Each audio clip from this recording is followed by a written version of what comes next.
Les gens, ce qu'ils font, c'est qu'ils éduquent des fils pour que ce soit leur fils. Mais ils n'éduquent pas forcément des bons maris. Au Sénégal, le contrat de base, c'est la polygamie. La plupart des enfants qui naissent au Sénégal, ils naissent avec des dettes. Mais j'ai trouvé qu'il y avait quelque chose de révolutionnaire. Il y a quand même quelque chose chez vous qui s'appelle le taksouf, tu vois. Et c'est OK d'être médiocre, voilà. Mais si tu sais que madame ne va pas accepter, pourquoi tu le fais? On n'attend pas des femmes qu'elles soient aussi intransigeantes. D'ailleurs, à chaque fois que je dis ça aux gens, j'ai l'impression d'être une extrémiste. Plot twist à la fin. Peut-être que mon destin, voilà, c'est d'être deuxième femme. Ce qui fait de toi la personne la plus demandée dans ce podcast. Et je me dis que je ne serais pas la personne que je suis aujourd'hui. J'aurais pas les connaissances que j'ai aujourd'hui si je lisais pas autant, en fait. C'est un roman que j'ai vu partout. Ça change beaucoup de choses lorsqu'un enfant il grandit dans une maison dans laquelle il y a des livres. Je dis pas que l'ethnie Wolof ne viendrait pas à disparaître un jour, j'en sais rien.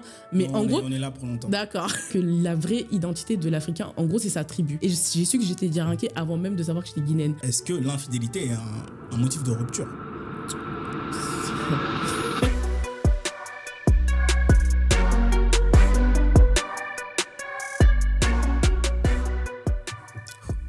Yalika.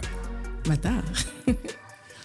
J'ai une tradition dans ce podcast. À la fin de chaque épisode, je demande toujours à la personne que j'invite, est-ce qu'il y a une personne que tu penses que je dois absolument inviter dans ce podcast? Ok. Alors, il se trouve que 2 fois, ton nom est revenu à cette question. Ce qui fait de toi la personne la plus demandée dans ce podcast. La pression. Comment tu vis avec cette pression? Comment je vis avec cette pression? J'essaye d'être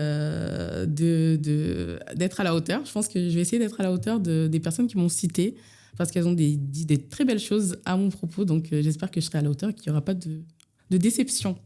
Super. Je pense qu'il n'y en aura pas.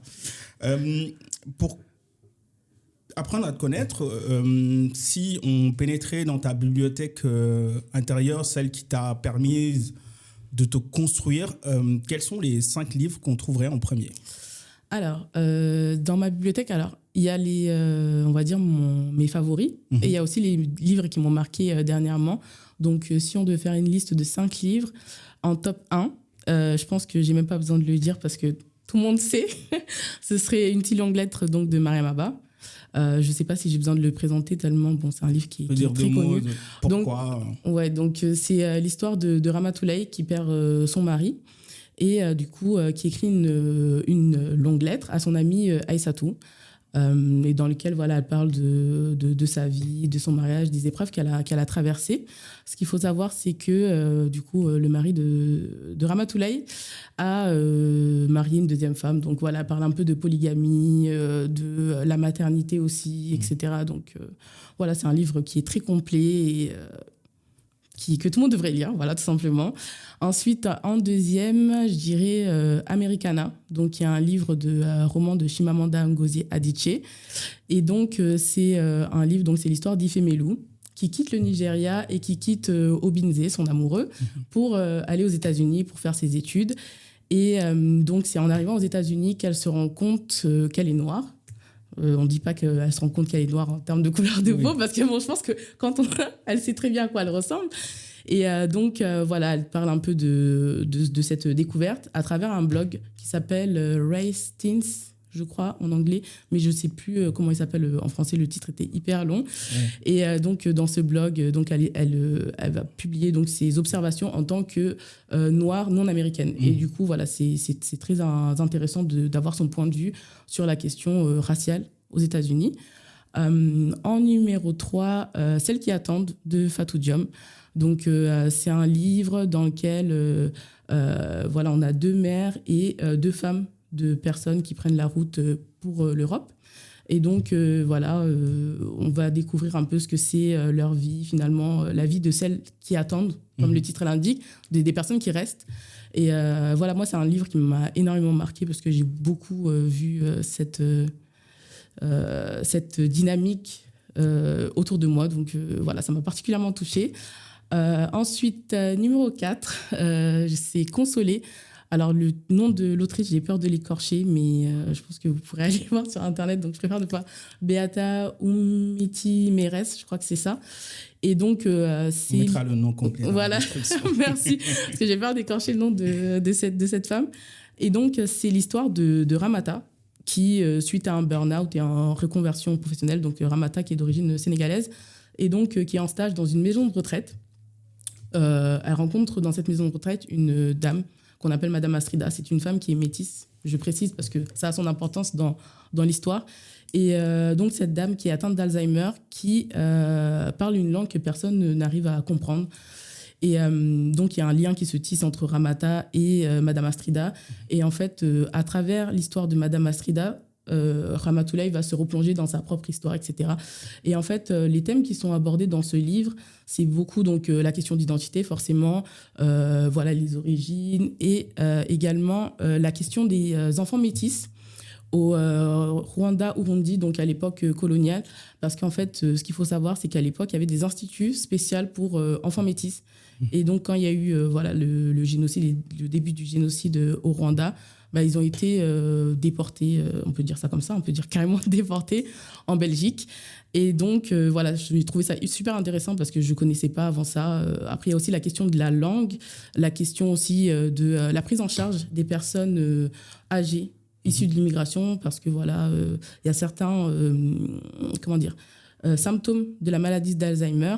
Enfin, il y a un certain symptôme qui est que voilà, on peut perdre les langues qu'on a apprises, donc se retrouver finalement qu'avec sa langue maternelle. Et là, du coup, se pose la question de la prise en charge de ces personnes si finalement, elles ne parlaient plus, par exemple, français. Et comment on pourrait voilà, les prendre en charge. Donc là, ça fait 4. Ensuite, 5, c'est un livre, donc c'est un essai de Mona Chollet qui s'appelle « Réinventer l'amour » ou comment le patriarcat sabote les relations hétérosexuelles. Alors, je crois que tout est dit dans le titre. Donc, c'est un essai que j'ai lu il y a quelques mois, c'est une lecture qui intervient après All About Love, à propos d'amour de Bell Hooks.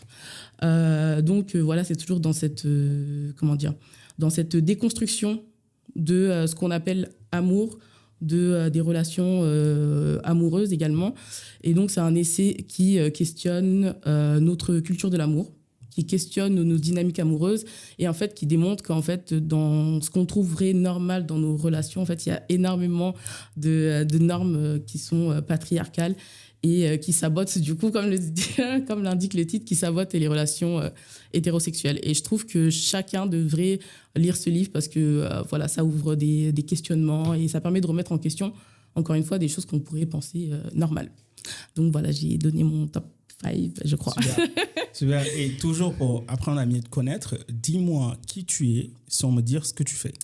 Alors, moi, je m'appelle Jalika, donc je suis d'origine guinéenne, je suis djaranké. Je suis née, j'ai grandi en France. Si je devais me décrire, je dirais que je suis une personne plutôt extravertie, parce qu'on ne peut jamais être 100% l'un ou 100% l'autre. Donc, je dirais que je suis plutôt extravertie, plutôt sociable. Et voilà, j'aime plein de choses. Je ne sais pas quoi dire de plus. C'est marrant que tu te décrives comme extraverti parce que il y a beaucoup de gens qui, dans ce podcast-là, te verront pour la première fois. Ok. Et pourtant, tu es présent sur les réseaux depuis longtemps. Tu parles de livres depuis, tu m'as dit depuis 5 ans, c'est ça? 3 ans, ça fait 3 ans, ouais. Donc, depuis 3 ans. Et d'où vient du coup cette volonté de ne pas te montrer auparavant? Et qu'est-ce qui t'a convaincu en fait finalement de révéler qui tu es? The best for face reveal. En fait, d'ailleurs ça c'est un truc qui est assez marrant parce que du coup, comme je te disais hors caméra, quand je rencontre certaines personnes, enfin je sais qu'on se suit sur les réseaux, etc. On a déjà échangé et je vais me présenter à ces personnes-là et j'ai l'impression qu'elles sont toujours un peu surprises de me voir parce que je sais, en fait, je crois que les gens s'imaginent peut-être quelqu'un un peu réservé, timide, etc. Alors que je suis totalement l'inverse. Et du coup, bon, ça se rejoint avec ta question. Oui, parce que quand tu es rentré, comme la plupart des gens, on ne s'était jamais vu. Oui, c'est ça. Tu m'as dit, dans les 5 minutes qui arrivent, tu m'as dit que tu es timide et je t'ai dit tout de suite, non, c'est faux, tu n'es pas timide. J'aime bien dire ça. J'aime bien dire ça.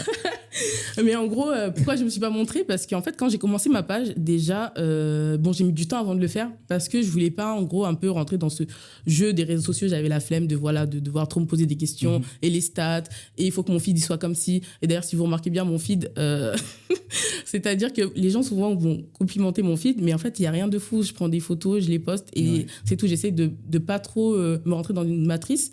Et donc, déjà, par rapport au livre, c'était ça. J'ai beaucoup réfléchi. Ça me prenait la tête. Et je me suis dit, si je rajoute Personne.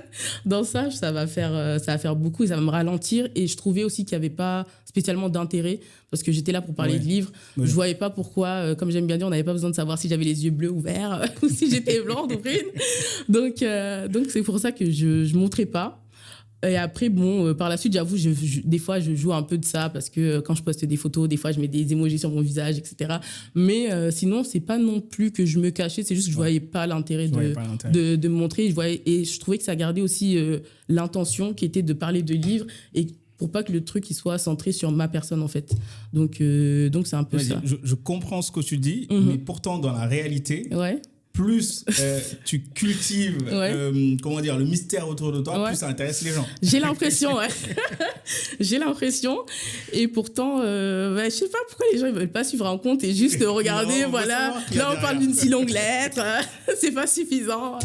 Donc, c'est ça. Hein. Donc, c'est pour ça que jusque-là, je montrais pas. Mais c'était pas non plus, encore une fois, que je me cachais. Il n'y avait pas une volonté. Il n'y avait pas une volonté. Non, je vais pas me montrer. Exactement. Sur les autres. C'est juste que tu voyais pas l'intérêt. Je voyais pas l'intérêt. Et là, du coup, tu m'as invité sur ton podcast. Je pouvais pas faire autrement. Voilà. Je pouvais pas faire autrement. Et je trouvais que c'était une opportunité qui était intéressante. Je savais qu'on allait avoir un échange intéressant. Et j'avais aucune raison de refuser parce que pour ne pas me montrer, quoi. Donc, super. Donc voilà. Et du coup, Jalika, que fais-tu? Et surtout, pourquoi le fais-tu? Alors, moi, je travaille dans la fonction publique territoriale. Donc, je m'occupe des subventions. Ce qu'il faut savoir, c'est que moi, j'avais une volonté, j'avais toujours voulu travailler dans la fonction publique territoriale. Ah ouais, je sais pas, il y avait une sécurité de l'emploi qui me rassurait et il y avait aussi ce côté où j'aimais me sentir utile. J'ai l'impression que je suis en entretien d'embauche. C'est comme ça que je leur dis aussi. Mais je pense qu'aussi ça fait partie de ma personnalité, c'est que j'avais besoin aussi d'être dans un travail où je me sentais utile au plus grand nombre. Et en fait, en travaillant dans la fonction publique, forcément, je sais que je sers, on va dire, les gens, simplement. Et il n'y avait pas cette volonté aussi de faire de l'argent pour faire de l'argent et faire gagner de l'argent à quelqu'un, etc. C'est d'ailleurs pour ça que le privé, ça ne m'a jamais intéressé. Si je devais quitter la fonction publique, j'irais plus vers de l'associatif ou quelque chose comme ça. Même si, l'associatif, ça ne paye pas des masses.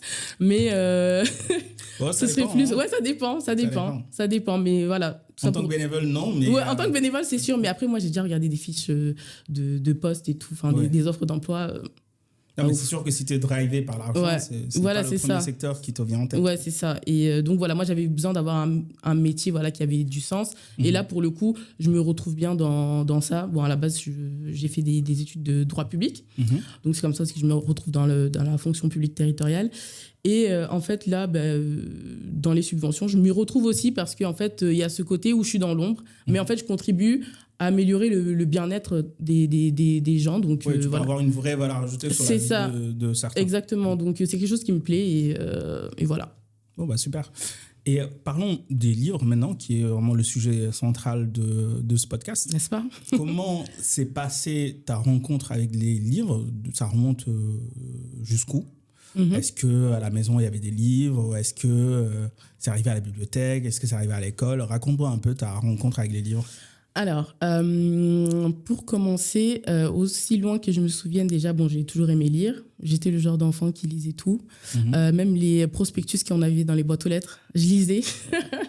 Je lisais tout. Et en fait, ce qu'il faut savoir aussi, c'est que chez moi, il y avait des livres. Et je crois que c'est Fanta Dramé qui en avait parlé. Je ne sais plus si c'était dans son livre ou si c'était dans une interview. Mais en gros, elle disait que chez elle, il y avait des livres, énormément de livres, mais c'était pas en français. Et moi, chez moi, c'est la même chose. Parce que du coup, mon père, il était prof d'arabe / Coran. Du coup, ça veut dire que chez moi, il y avait énormément de livres. Ça veut dire que j'ai un père qui lit. Nous-mêmes, il nous a fait lire. Et voilà, donc j'ai été entourée de livres, pas des livres forcément en français, mais disons que j'étais dans un environnement de personnes qui lisaient. Moi, je voyais mon père lire. Ma mère aussi lisait, moins, mais elle lisait quand même. Et ma mère, par contre, elle nous amenait à la bibliothèque avec mes frères. donc à la BFM, du coup ça fait la BFM. La BNF. La BFM chez nous. Donc c'était la bibliothèque francophone multimédia et on allait souvent là-bas et c'était une de nos sorties, je pense que c'était notre sortie préférée. Et donc on empruntait des livres et donc voilà, j'ai été, on va dire, très tôt familiarisée aux livres et à la lecture. Après, je pense, au cours de ma vie, un peu comme tout le monde, hein, il y avait des périodes où je lisais, des périodes où je lisais moins. Quand j'étais adolescente, je lisais énormément de chroniques sur Facebook, pas sur Wattpad. J'ai jamais lu de chroniques sur Wattpad. On va dire que je suis une ancienne, donc moi, c'était sur Facebook. Et ensuite, donc voilà, jusqu'à... bon, encore une fois, voilà, c'était haché. Il y avait des périodes où je lisais, des périodes où je lisais moins. Jusqu'à, on va dire, 2021, 2022, où là, je suis vraiment assidue dans la lecture. C'est-à-dire que j'ai tout le temps un livre sur moi. J'ai toujours une lecture en cours. Et voilà, ça s'est fait aussi par des book clubs, parce que quand je suis arrivée en région parisienne, parce que bon, je suis arrivée en région parisienne en 2021, j'ai commencé à aller dans des book clubs. Et c'est aussi ce qui m'a poussée à lire de manière plus assidue, aussi parce que j'habite loin. J'avais du trajet, donc je lisais. Et voilà, donc mon rapport à la lecture, je ne sais pas si j'ai bien répondu. Si tu devais résumer ce que t'apporte la lecture au quotidien, tu dirais que qu'est-ce que ça t'apporte quoi? Alors moi, ce que ça m'apporte, c'est que ça m'ouvre plein de portes, différentes portes. Ça m'ouvre des nouvelles réflexions, ça me permet d'acquérir aussi de nouvelles connaissances. Parce qu'il y a plein de choses. Par exemple, tout à l'heure, je te parlais de l'Institut des enfants métis qu'il y avait au Rwanda, au Burundi, à l'époque coloniale. Moi, si je n'avais pas lu, je ne connaissais pas, par exemple. Si je parle toujours de consoler, par exemple, je ne savais pas non plus que quand une personne était atteinte de la maladie d'Alzheimer, les premières langues qu'elle perdait, c'était les dernières apprises. Ça, je l'ai appris en lisant un roman. Et pourtant, les gens pensent que dans un roman, tu n'apprends rien. Et moi, je lis presque que des romans. Et j'apprends tellement de choses. Et je me dis que je ne serais pas la personne que je suis aujourd'hui. Je n'aurais pas les connaissances que j'ai aujourd'hui si je ne lisais pas autant, en fait. Donc, voilà, il y a aussi beaucoup de dénonciations aussi à travers les livres. Et donc, ça me permet d'entendre certaines voix que je n'aurais pas pu entendre autrement. De quoi se composent tes lectures aujourd'hui ? Alors, moi, je lis principalement, je dirais même presque exclusivement des auteurs noirs et africains. Noirs et ou africains. D'ailleurs, à chaque fois que je dis ça aux gens, j'ai l'impression d'être une extrémiste. Pourtant, les gens lisent des livres européens et puis ils se posent jamais de questions. Mais j'ai l'impression, quand tu dis que tu lis de la littérature africaine, ça te voit à point levé, de Thomas Sankara, etc. Mais sauf que c'est tout simplement des histoires qui me ressemblent. Oui. C'est des quotidiens qui ressemblent à des quotidiens de personnes autour de moi. Ça ressemble, voilà, c'est quelque chose qui me parle.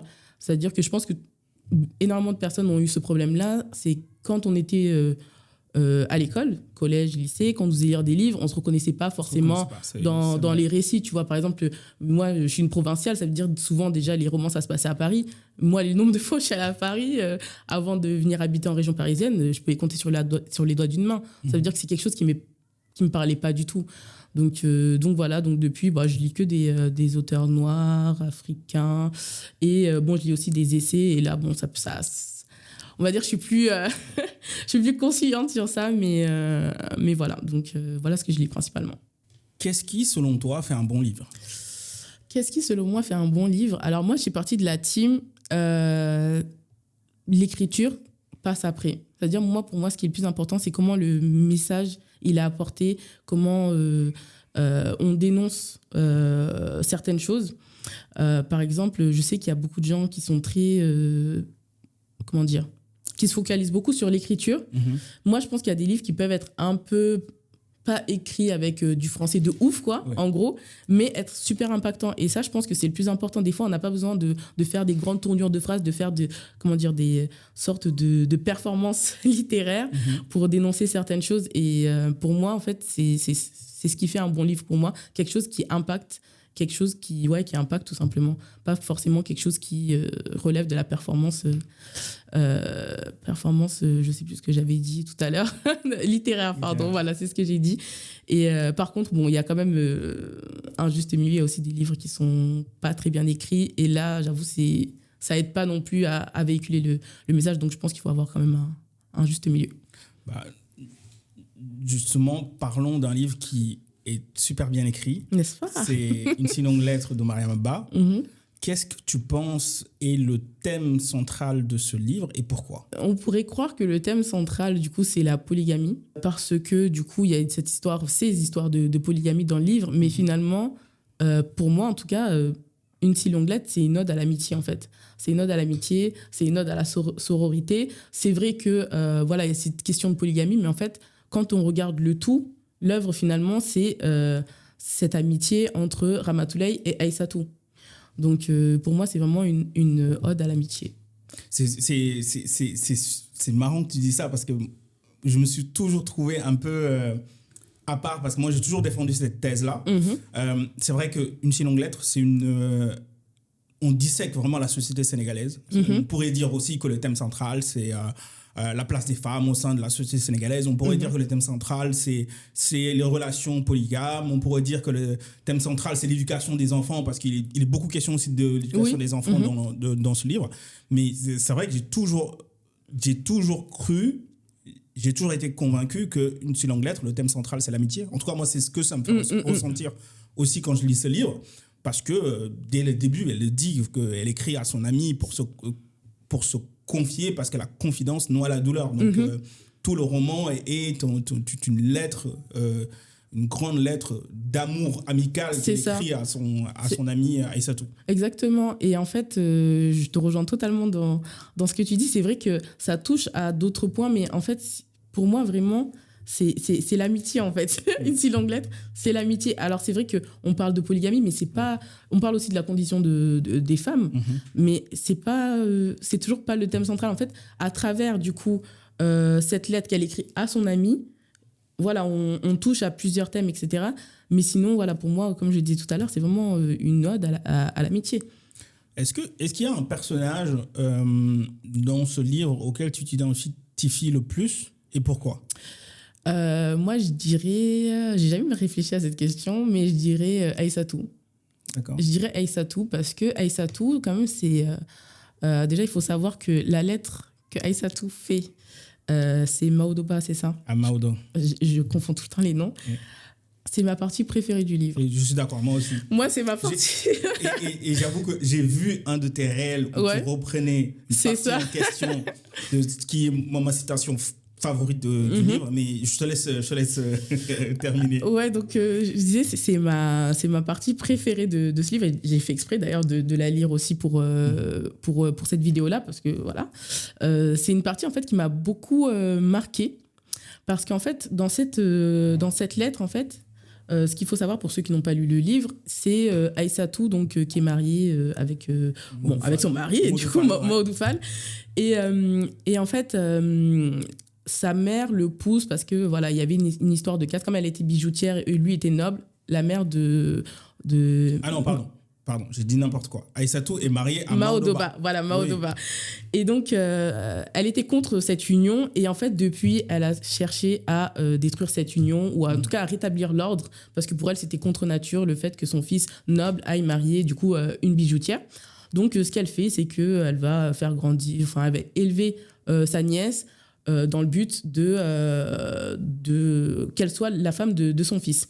Donc, ce qui arrive, c'est que Maodoba finit par épouser donc, cette nièce, donc sa cousine.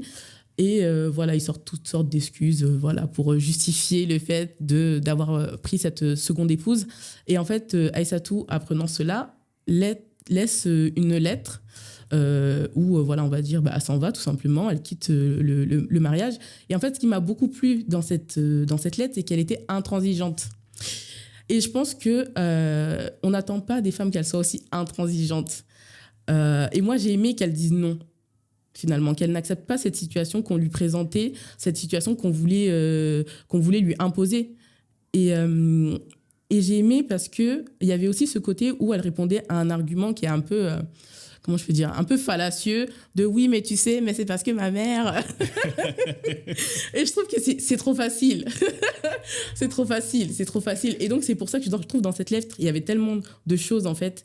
Et ce côté aussi, voilà, de dire non, tout simplement, et de partir. Enfin, je trouvais que c'était très courageux, surtout qu'elle avait combien 6 ou 7 fils. Elle décide de quitter son foyer, alors que bon, c'est un homme quand même, on voit que c'est un homme qu'elle aime. Mais en fait...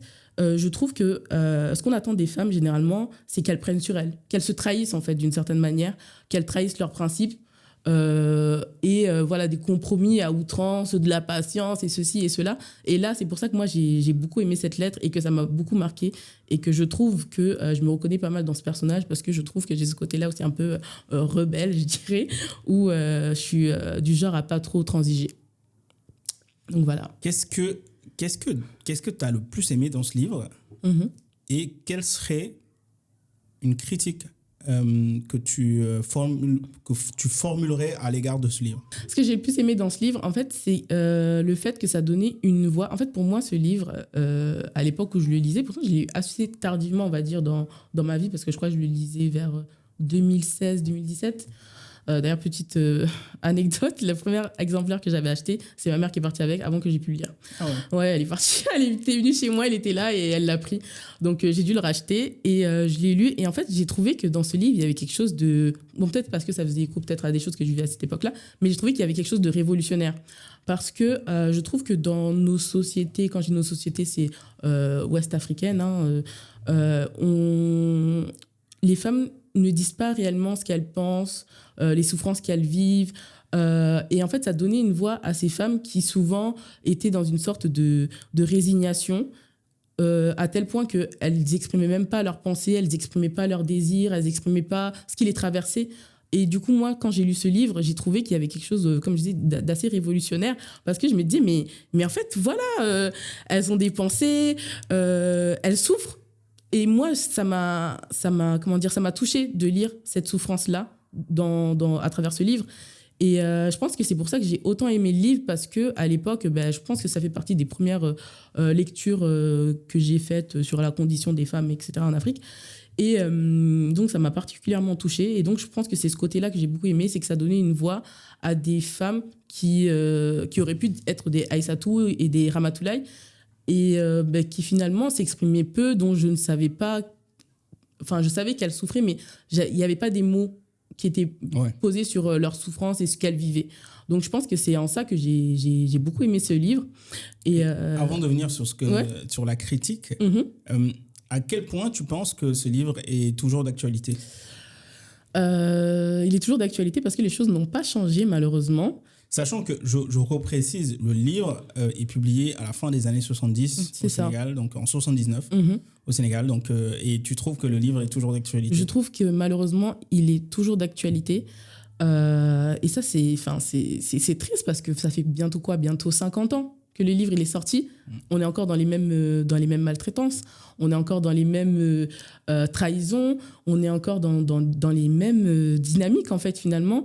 Ce que Mariama Ba a fait, c'est très fort parce que du coup, finalement, ce qu'elle a écrit, c'est quelque chose qui est intemporel. Mais je pense qu'on aurait tous aimé que ce ne soit pas aussi intemporel parce que ça veut dire qu'en fait, la situation des femmes dans les années 70-80, elle n'a toujours pas changé alors qu'on est en 2026 aujourd'hui.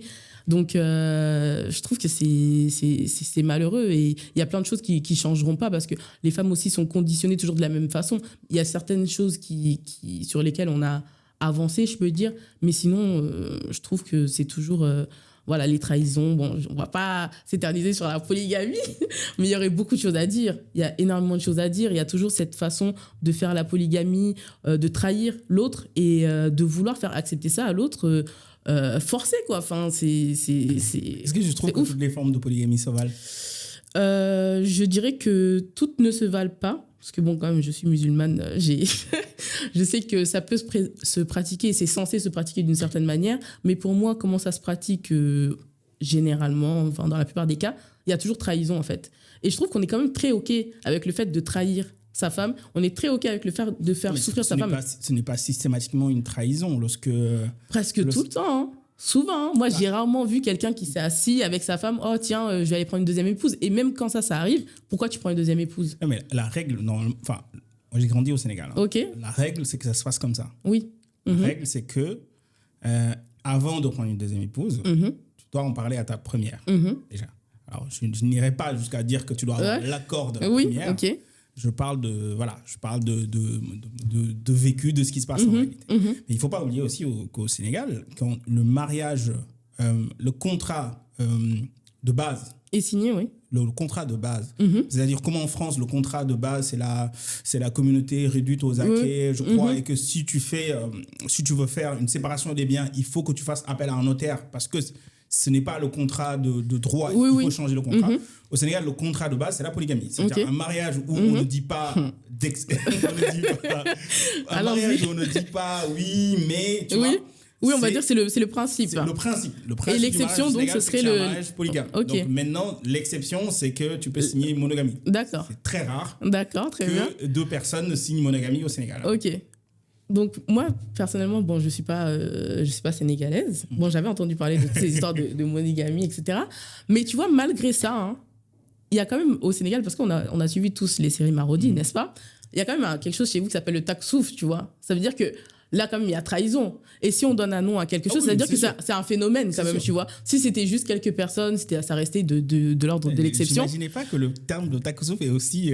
on a regardé... Marodi nous a tout à fait... Donc, je ne sais pas à quel point ça véhicule des réalités de la société sénégalaise, mais oui, c'est intéressant que tu me parles de taksouf. Est-ce que tu peux expliquer ce que c'est? Alors, le taksouf, en gros, c'est un mariage non déclaré.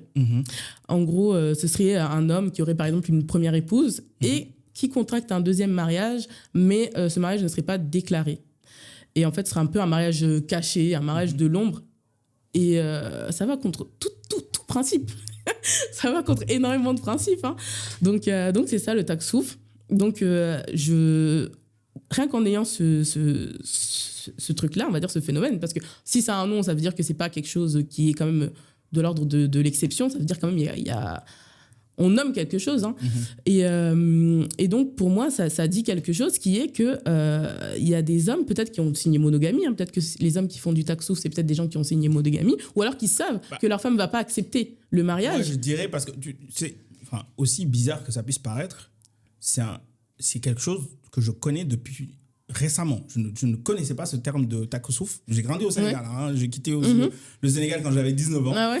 Donc, je n'ai pas, dans mon enfance, jusqu'à mes 19 ans, je n'ai pas d'exemple de taksouf. Tu vois, comme on dit. C'est un phénomène que j'ai connu vraiment récemment. Mais peut-être qu'effectivement, c'est récent et que c'est peut-être lié au fait que les hommes savent que les femmes acceptent moins la polygamie. Je pense que c'est ça.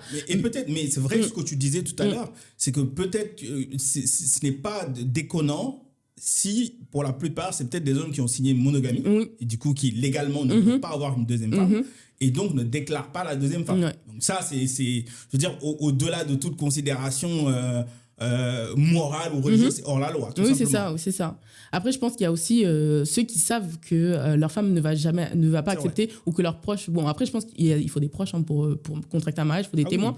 Donc, il y a des complices. Les complices, ce n'est pas le plus difficile à trouver. Il y a des complices. Mais en gros, je pense qu'ils savent aussi que madame ne va pas accepter. Mais si tu sais que madame ne va pas accepter, pourquoi tu le fais? Et tu vois, c'est ce que je disais par rapport à la polygamie quand tu me demandais s'il y avait une bonne ou une mauvaise polygamie et que dans la plupart du temps, c'est quand même très égoïste. Hein. Oui. Parce que finalement, ça sert qui? Personne, si ce n'est l'homme, et même lui, au bout d'un moment, même, il est dépassé, tu vois. Sur le long terme, ça ne sert personne. Voilà, tu vois, donc il y a quand même... voilà, faudrait que sur ce point-là, faudrait un peu quand même se revoir et être moins greedy, je sais pas comment on dit, cupide. Cupide. Gourmand. Ouais, gourmand, faudrait être moins gourmand, quoi, parce que ça impacte tout le monde à la fin, hein. Ça impacte les femmes, ça impacte les enfants, ça impacte même les familles, parce que voilà, ça... Bon, on n'en parle pas assez tu fais bien de le souligner, on ne parle pas assez du fait que ça impacte les enfants. Totalement. On reparler tout à l'heure lorsqu'on va parler de Celles qui attendent, parce que c'est un roman qui traite encore plus à quel point ça impacte les enfants, à quel point ça impacte cette relation malsaine que les co-épouses vont développer avec leurs enfants, cette pression qu'ils vont mettre leurs enfants, ces enfants qui n'ont rien demandé et qui vont être en compétition, en fait, qui vont porter le poids de cette vie familiale là et qui vont devoir en fait sauver leur mère à exactement chacun, exactement. Franchement, les gens se rendent pas assez compte du tort que ça peut causer, tout simplement. Mais tu vois aussi, ce qui est incroyable, c'est que comment ça se fait que ceux qui ont vécu ça sont aussi capables de le reproduire que ceux qui ne l'ont pas vécu? Tout simplement parce que si on te dit que tu peux, tu le fais, tout simplement. Mais quand tu moi, je pense qu'il y a... quand tu l'as vécu, toi, en tant qu'enfant dans un foyer, et que tu as vu les ravages que ça fait, tu as vu tout ce que ça implique chez toi, tout ce que ça a pu te donner, tout ce que ça a pu générer comme tristesse, comme douleur, comme blessure lorsque tu es jeune, pourquoi tu reproduis la même chose une fois adulte? Je pense, encore une fois, parce que tu peux.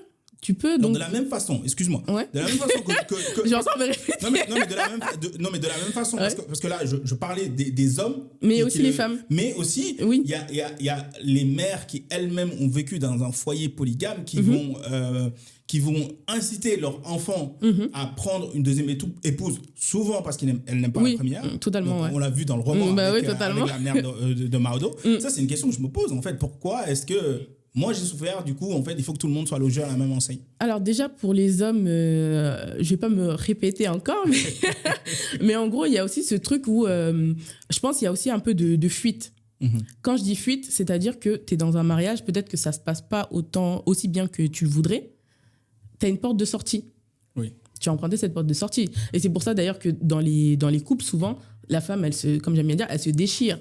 Elle fait tout pour que ça se passe bien. Mais en fait, si l'homme, il sait que si ça se passe pas trop bien, il peut aller voir ailleurs, ou même si ça se passe très bien, il peut aller voir ailleurs, il va aller voir ailleurs, parce que socialement, c'est totalement accepté. Et quand je dis voir ailleurs, des fois, c'est même pas une épouse. Parce que des fois, même celles qui deviennent épouses, à la base, des fois, c'est des maîtresses. Oui. Tu vois, donc parce que cette porte elle est ouverte, donc tu l'empruntes. Et il y a aussi je pense ce côté où c'est lié à une certaine image de la virilité, une certaine image aussi de réussite. C'est-à-dire que si t'as qu'une seule femme, moi je sais que chez moi par exemple, des hommes qui ont une seule femme, limite on va dire voilà, celle qui tient, qui le tient, etc., etc. En fait, c'est vrai. Je trouve que en fait, je le dis assez souvent, mais je trouve qu'on n'incite pas les hommes à être meilleurs. En fait, on les tire toujours vers le bas et en fait, on les pousse à être médiocres. C'est-à-dire, même si tu es un homme, tu décides d'être un bon mari. C'est ce que tu dis. Alors, si tu es un homme, tu essayes d'être un bon mari, en fait, tu vas être moqué, tout simplement. Et d'ailleurs, Mona Chollet en parle aussi dans Réinventer l'amour. Mais en gros, voilà, il y a ce truc où la masculinité, elle est pensée d'une manière qui fait que tu te comportes d'une manière un peu médiocre, quoi. T'es médiocre et c'est OK d'être médiocre, voilà. Non, mais c'est vrai, ça c'est très vrai ce que tu dis, c'est que si tu es un homme au Sénégal, tu as, on va dire, la quarantaine, la cinquantaine, t'as un bon job, t'es plutôt, t'as réussi ta vie. Tes amis, ta famille vont être les premiers à te dire comment ça se fait que tu n'as pas une deuxième femme. Mais c'est ça. Est-ce que tu as peur de ta femme? Est-ce que c'est pour ça que tu n'as pas une deuxième femme? Mais c'est exactement ça. C'est la réalité. C'est exactement ça. Réalité. Et d'ailleurs, tu vois, par rapport à ça aussi, en fait, tout ce qui va se passer de mauvais, l'homme ne donne pas d'argent, c'est sa femme. Tout va être remis sur sa femme, en fait. Et je trouve que c'est tellement injuste aussi comme façon de voir les choses. Et tu vois, par exemple, par rapport à l'argent, il n'y a pas longtemps, j'avais une discussion avec un cousin à moi qui projetait d'aller épouser une seconde épouse. Et moi, je lui disais, mais en fait, vous, quand vous avez un peu plus d'argent, au lieu de vous dire, je vais investir sur ma famille, je vais investir sur mes enfants, tu gagnes 100 € de plus, toi, diviser. Toi, tu veux seulement diviser l'argent et en fait mettre dans ta famille, finalement, dans une situation de précarité. Parce que 2 foyers, c'est de l'argent. C'est des dépenses. Non, mais... Ou alors, c'est que tu t'en fiches un peu de comment ils vont... de leur subsistance, finalement. Et là, c'est que t'as vraiment pas les yeux là il faudrait, quoi. Toi, t'as seulement regardé ton statut, ouais, j'ai 2 femmes, mais comment ils vivent? Comment ces 2 familles, elles vivent, finalement? Souvent, c'est pas trop leur dos, quoi. On pourrait croire que c'est caricatural ce que tu dis, mais ça ne l'est pas du tout. C'est la réalité. Non, mais c'est la réalité. C'est que alors moi, j'ai un cas en tête très proche. Ma famille. Je vais pas en dire... On va pas faire du name dropping. On va pas faire du name dropping, mais ça va encore plus loin. C'est-à-dire que c'est quelqu'un qui est parti à l'étranger, qui est revenu, on va dire, qui est revenu sans rien, qui épouse une femme. Et j'ai peur. Sa femme lui ouvre un business. C'est sa femme, hein, j'ai lui peur. ouvre un business. Ouais. Donc, il commence à gérer son business. Et ben, les premiers sous qu'il a avec son business, il prend une deuxième femme. Que dire? Que dire? Comment on va s'en sortir? Non, mais c'est vrai qu'il y a des situations qui sont très difficilement défendables. C'est pour ça, je prône toujours la liberté des gens de contracter, c'est-à-dire entre eux. Il y a des gens qui sont d'accord entre eux pour mener leur foyer d'une certaine façon. Donc, toutes les polygamies ne se valent pas parce que il y a des gens qui trahissent leurs femmes, vraiment. Il y a des gens qui sont d'accord depuis le début, qui disent... Il y a plein d'hommes au Sénégal qui assument déjà, qui disent à leurs femmes dès le début, moi, je suis un homme polygame. Si je suis marié avec moi, tu sais qu'un jour, je vais épouser une deuxième femme. Maintenant, il y a des femmes qui vont rentrer dans ce mariage-là et puis qui vont se dire, je vais le faire changer d'avis. Il va changer d'avis. Quelle mauvaise idée. Mais il t'a dit ça depuis le début. Ça arrive. Et il y a peut-être aussi des femmes qui sont pour la polygamie et qui veulent la polygamie. Est-ce que ça, par exemple, toi, c'est quelque... Parce que une fois, je suis tombé sur un documentaire, je pense, sur YouTube, qui justement... C'est quelque chose à laquelle j'avais jamais réfléchi. Je m'étais jamais dit qu'une femme est capable de dire qu'elle est pour la polygamie et d'expliquer pourquoi elle est pour la polygamie. Et c'est vrai que j'ai entendu un argument qui, après... Je le vois venir. Qui, après, a beaucoup résonné en moi. En fait, il faut savoir que la société sénégalaise... Un mari, c'est une corvée. C'est-à-dire, une femme, quand tu es avec ton mari dans le même foyer que ton mari, tu es au service de ton mari 100% du temps. Et ben, il y a des femmes qui disaient dans ce documentaire-là, je crois qu'on a vu en fait, même. nous, on veut la polygamie parce qu'en fait, mon mari, les 2 jours, il n'est pas chez moi. C'est 2 jours où je suis tranquille, je peux dormir, je peux m'occuper de moi, je peux... Après, c'est vrai que c'est une façon peut-être triste de voir le mariage, mais il y a, ça aussi, ça existe. Même si... Ce n'est pas représentatif. Je pense que la plupart des femmes préféraient avoir leur mari à elles toutes seules et ne pas avoir à le partager. Alors, on a vu le même reportage. Moi, par rapport à ça, je dirais que le problème, c'est quand même le mari, quand même. De devoir s'occuper d'un mari comme d'un bébé, d'un enfant, comme quelqu'un de limite de dépendant, finalement. Enfin, c'est là qu'est le problème. C'est pas normal que... la femme ne devrait pas avoir à prendre des vacances de son mari. Elle ne devrait pas avoir à prendre des vacances, à devoir souffler. Normalement, bon, c'est ton mari que t'aimes. Bon, j'imagine que bon, 2 êtres humains aussi, bon, on a besoin des fois de faire des choses chacun de son côté, mais de là, accepter qu'il y ait une autre femme pour prendre le relais. Moi, j'en connais qui sont contents quand il va chez l'autre. Ouais, ils se disent... non, oui, ça, je connais quand aussi. Quand est-ce qu'il va retourner chez l'autre, quoi. T'inquiète, je connais bien ça aussi. Mais je pense qu'il y a aussi ce côté où peut-être que ces mariages-là aussi, c'est pas des mariages d'amour, comme on dit. Oui. Voilà. Parce que si c'est comme j'aime bien dire, si c'est ton mari que t'aimes, si c'est ton vrai gars. Moi, je suis pas d'accord qu'on dise que c'est pas des mariages d'amour. C'est peut-être une façon différente d'aimer. Mais ça peut être aussi de l'amour, mais c'est une façon différente d'aimer. Après, la notion de se marier par amour au Sénégal, mais j'imagine en Afrique, c'est quand même très vague, tu vois. Ce qu'on veut dire par se marier par amour. L'amour, c'est pas forcément juste le gars qui... Non, ça te fait des palpitations quand tu le vois. Oui. Voilà, non, moi, je suis d'accord. Et voilà, moi, pour moi, hein, l'amour, c'est ce qui est le plus facile. Tu peux aimer même ton voisin. Oui. C'est facile. Mais quand je dis amour, c'est dans le sens où c'est pas son amoureux, quoi. Elle peut l'aimer comme elle aime un être humain, comme elle aime quelqu'un qui est proche d'elle. Mais quelqu'un qui est ton amoureux, t'as pas forcément envie de le partager, tu vois. Et tu vois, tout à l'heure, tu parlais des femmes qui acceptaient aussi la polygamie. Il y a beaucoup aussi ce truc où... des fois, il y a des femmes qui vont dire, voilà, je me suis un peu comme si elles s'étaient retrouvées dedans, tu vois. Oui. Moi, je me suis déjà posé cette question. Je me suis dit, bon, moi, peut-être, voilà, je parle de la polygamie, etc., etc. Peut-être que mon destin, voilà, c'est d'être deuxième femme. Mais en fait, quand j'y réfléchis, je me dis, je ne peux pas participer au malheur d'une autre femme. En fait, ce principe-là, pour moi, il est plus fort que peut-être mon attirance qui serait vers un homme qui est déjà marié. Déjà, t'es un homme, tu vas me parler, mais t'es marié. Enfin, tu t'es perdu. Excuse-moi. Tu t'es perdu. Excuse-moi, mais c'est quelque chose que peut-être beaucoup de femmes dans la société sénégalaise se disent quand ils ont 25 ans. Mais la trentaine passée, il y en a beaucoup... Oui, qui acceptent de rentrer dans le rang. Qui avant disaient, mais deuxième femme, jamais de la vie. Deuxième femme aujourd'hui. Oui, mais comment ça s'est passé? Est-ce que c'est pas par dépit?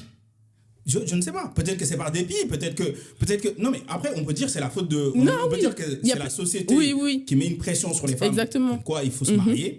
La pression, elle est réelle. Hein. C'est pas des conneries. Hein. La pression, non seulement elle est réelle, mais c'est tous les jours. Tous les jours, tu as ton père, tu as ta mère, tu as tes frères et sœurs. C'est cardio.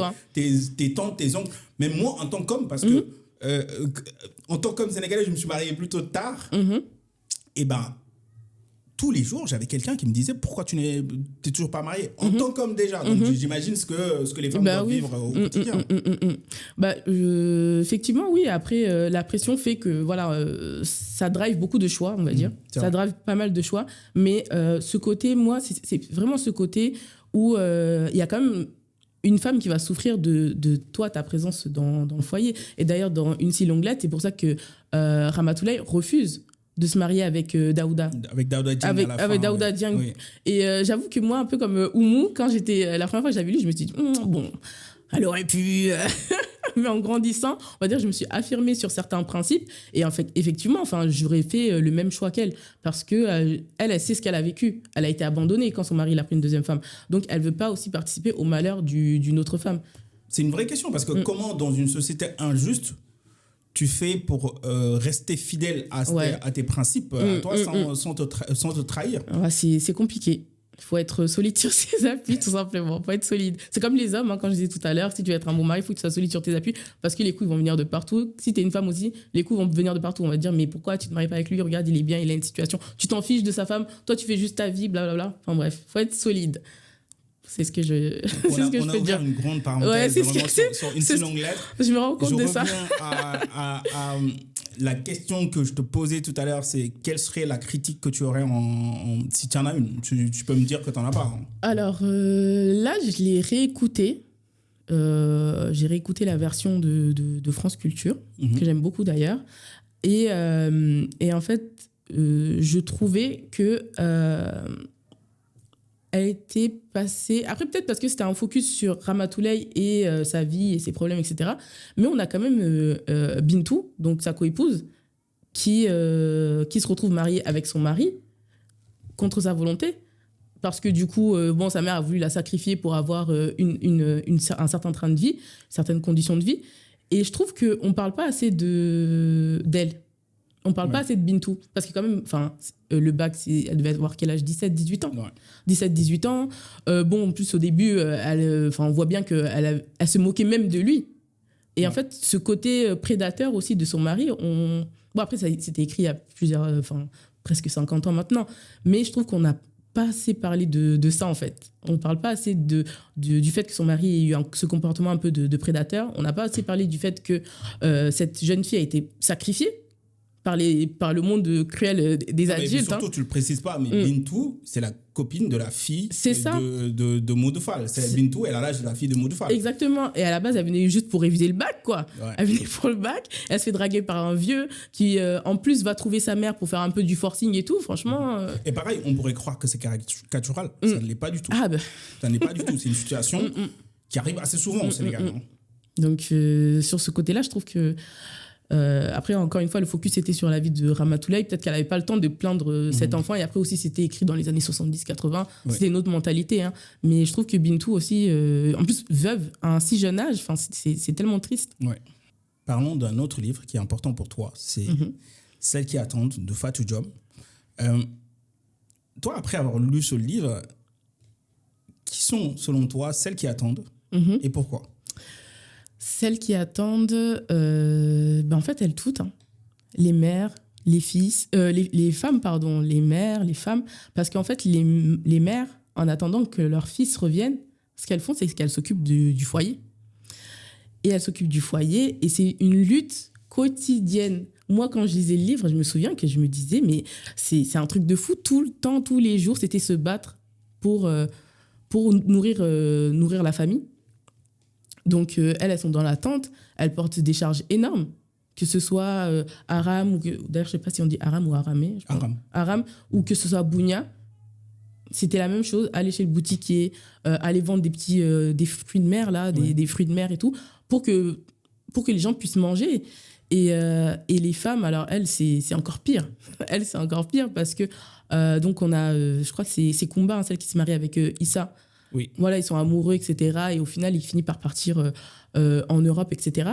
Et finalement, elle n'a même pas le temps de profiter de son mari parce que rapidement, il part à l'étranger et elle ne sait pas quand est-ce qu'il reviendra. Et elle est là, chambre vide, que ses souvenirs. Et je trouve que c'est super compliqué parce que du coup, elle a connu ce que c'était on va dire, le mariage, mais très peu, mais elle l'a connu. L'autre, bon, c'est encore une autre histoire, hein, d'Abba, hein, c'est encore une autre histoire. Mais ouais, je trouve que elles toutes, en fait, que ce soit les mères, que ce soit les femmes, parce que c'est vrai qu'on aurait plutôt tendance à dire les femmes, mais les mères aussi, hein, parce que c'est elles qui tiennent la maison en attendant. Et que les hommes, bon, soit ils sont défaillants, soit bon, ils sont pas aptes comme le mari de Aram. Et là, c'est elles qui doivent gérer les enfants. Souvent, en plus, encore une fois, il y a de la polygamie, donc, et encore plus d'enfants. Elles doivent s'occuper de tout ce beau monde en ayant très peu de moyens, ou carrément pas de moyens. Donc, c'est... Elles sont toutes dans l'attente, en fait. Je trouve que ce livre, enfin, le titre de ce livre est hyper bien trouvé, parce qu'en plus, on est en train de parler de l'attente après que les fils soient partis. Mais il y a aussi l'attente avant le départ des fils, qui est aussi elles sont en train d'attendre que quelqu'un les sauve, finalement. C'est vrai. C'est-à-dire pourquoi... c'est une façon... c'est quand même une façon curieuse de voir la condition des femmes là, en l'occurrence, on parle du Sénégal. Enfin, moi, ça m'a fait réfléchir parce que je me suis jamais dit ça. Je me suis jamais dit qu'en fait, une femme au Sénégal est toujours en train d'attendre. Soit elle est en train d'attendre que quelqu'un la sauve, soit elle est en train d'attendre que quelqu'un revienne. Et je suis totalement d'accord avec toi. Et tu vois, par rapport à ce que tu dis là, c'est vrai que en fait, elle est tout le temps dans l'attente. Oui. Elle est chez ses parents, elle attend qu'on vienne la marier. Oui. Elle est dans son foyer, du coup, elle attend. Bon, et en fait, il y a ce côté un peu où tu n'es pas maître de ton destin, en fait. Tu subis. Voilà, tu subis. Des fois, bon, voilà, tu choisis même pas ton mari. Donc, ça veut dire tu subis le mariage. Les grossesses, des fois, tu n'as pas le choix non plus. Tu subis. Ensuite, si monsieur décide de partir à l'étranger, tu subis encore ça. Et en fait, c'est beaucoup de... On dirait qu'elles n'ont pas le choix, finalement, tu vois. C'est tout le temps des gens qui décident à leur place. C'est tout le temps... Elles sont tout le temps... Je vais pas dire qu'elles sont passives, parce que là, bon, tu vois bien que elles charbonnent, on peut dire comme ça. Bon, elles charbonnent et qu'elles luttent, mais c'est toujours quelqu'un qui décide de leur vie, en fait. Est-ce que tu penses qu'elles devraient, au lieu d'être dans l'attente, prendre leur destin en main? Et à quoi ça ressemble, en fait? Ça dépend de qui. Ça dépend de qui. Par exemple, les épouses qui sont les épouses de personnes qui sont parties en Europe, je pense qu'au bout d'un moment, elles devraient se libérer. Et si elles peuvent... Qu'est-ce que ça veut dire se libérer? Se libérer dans le sens où elles devraient se libérer de cette attente. Par se libérer de cette attente, c'est-à-dire... Comment on se libère de cette attente? Il faut couper le mariage. C'est ça que tu leur dis, toi? Non, parce qu'en fait, au bout d'un moment, c'est injuste. C'est trop injuste. Et en fait, qu'est-ce qui est injuste là-dedans? Ce qui est injuste, c'est le fait que tu sois dans un mariage, mais que toi, tes besoins passent en dernier. C'est-à-dire que moi, je trouve que dans la société, j'allais dire dans nos sociétés africaines, mais c'est même pas que dans nos sociétés africaines, les femmes sont altérisées, en fait. C'est-à-dire que c'est vraiment l'autre. Le sujet principal, c'est l'homme, et après, tu as les autres, tu as les femmes et les enfants qui sont là pour servir, en gros, cet homme-là. Et en gros, là, on le voit bien dans ce livre, parce que, bon, ils sont partis en Europe, et c'est vrai que ce que j'avais aimé aussi dans ce livre, c'est qu'il y avait ce focus sur les femmes qui attendaient. On a souvent ces focus, et à raison, hein, sur les hommes, voilà, les migrants, etc., et leur périple, etc., mais très peu sur celles qui attendent, comme si c'était normal, comme si, voilà, on n'avait pas besoin de savoir ce qu'elle racontait, comment elles le vivent, c'est pas notre problème. Et dans ce livre, par exemple, on a... bon, même pas que dans ce livre, hein, mais il y a ces hommes, par exemple, qui partent en Europe et qui vont parfois refaire leur vie. Oui. Par rapport à ça, j'ai envie de dire, c'est humain, d'un côté, parce que, voilà, les gens changent. Et même dans le livre aussi, on voit bien que Issa et Kumba, donc... voilà, il y a un peu de distance, finalement, ils se connaissent plus trop, ils ont du mal à communiquer parce que tout simplement, il y a tellement de temps qui s'est écoulé que l'amour même ne peut pas survivre. Surtout qu'on n'était pas à l'époque dans laquelle on est aujourd'hui, où il y a du réseau, où c'est voilà. De WhatsApp. Ça, on n'est pas à l'époque de WhatsApp, là, on était plutôt à l'époque c'était compliqué d'être en communication avec sa famille. Exactement. Et donc, sur place, Issa, donc, il rencontre quelqu'un. Et j'ai envie de dire, en fait, quand j'ai lu cette partie, je me suis dit, c'est humain d'un côté parce qu'il est parti depuis tellement longtemps et que sa vie a changé et qu'il rencontre quelqu'un, pourquoi pas. Par contre, s'il lui a rencontré quelqu'un, pourquoi il ne libère pas Kumba, qu'il a laissé derrière lui et qui est là en train de se languir, qui, elle, n'a pas quelqu'un qui est seul finalement parce que lui, il a trouvé quelqu'un, il est en train de faire sa vie. En plus, voilà, je crois qu'il a même eu des enfants avec cette femme. Oui. Et puis, il se permet en plus de revenir au Sénégal avec les enfants. Avec les enfants et tout.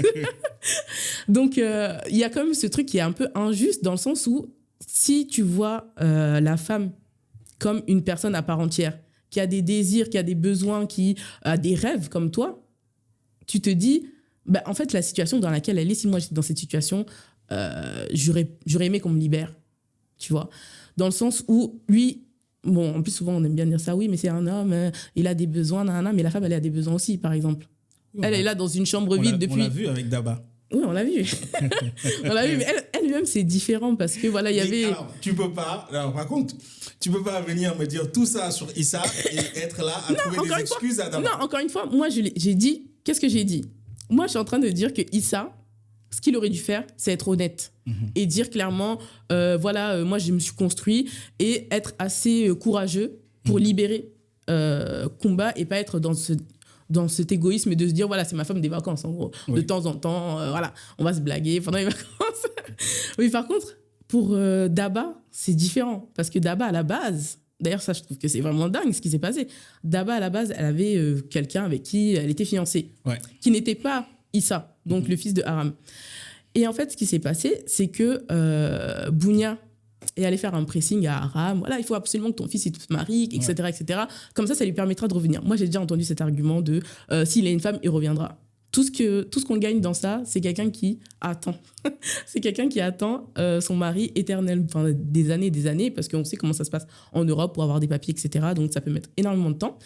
Et il y avait aussi ce côté, voilà, à ton âge, tu devrais plus faire certaines tâches, etc. Donc, en fait, le mariage est instrumentalisé.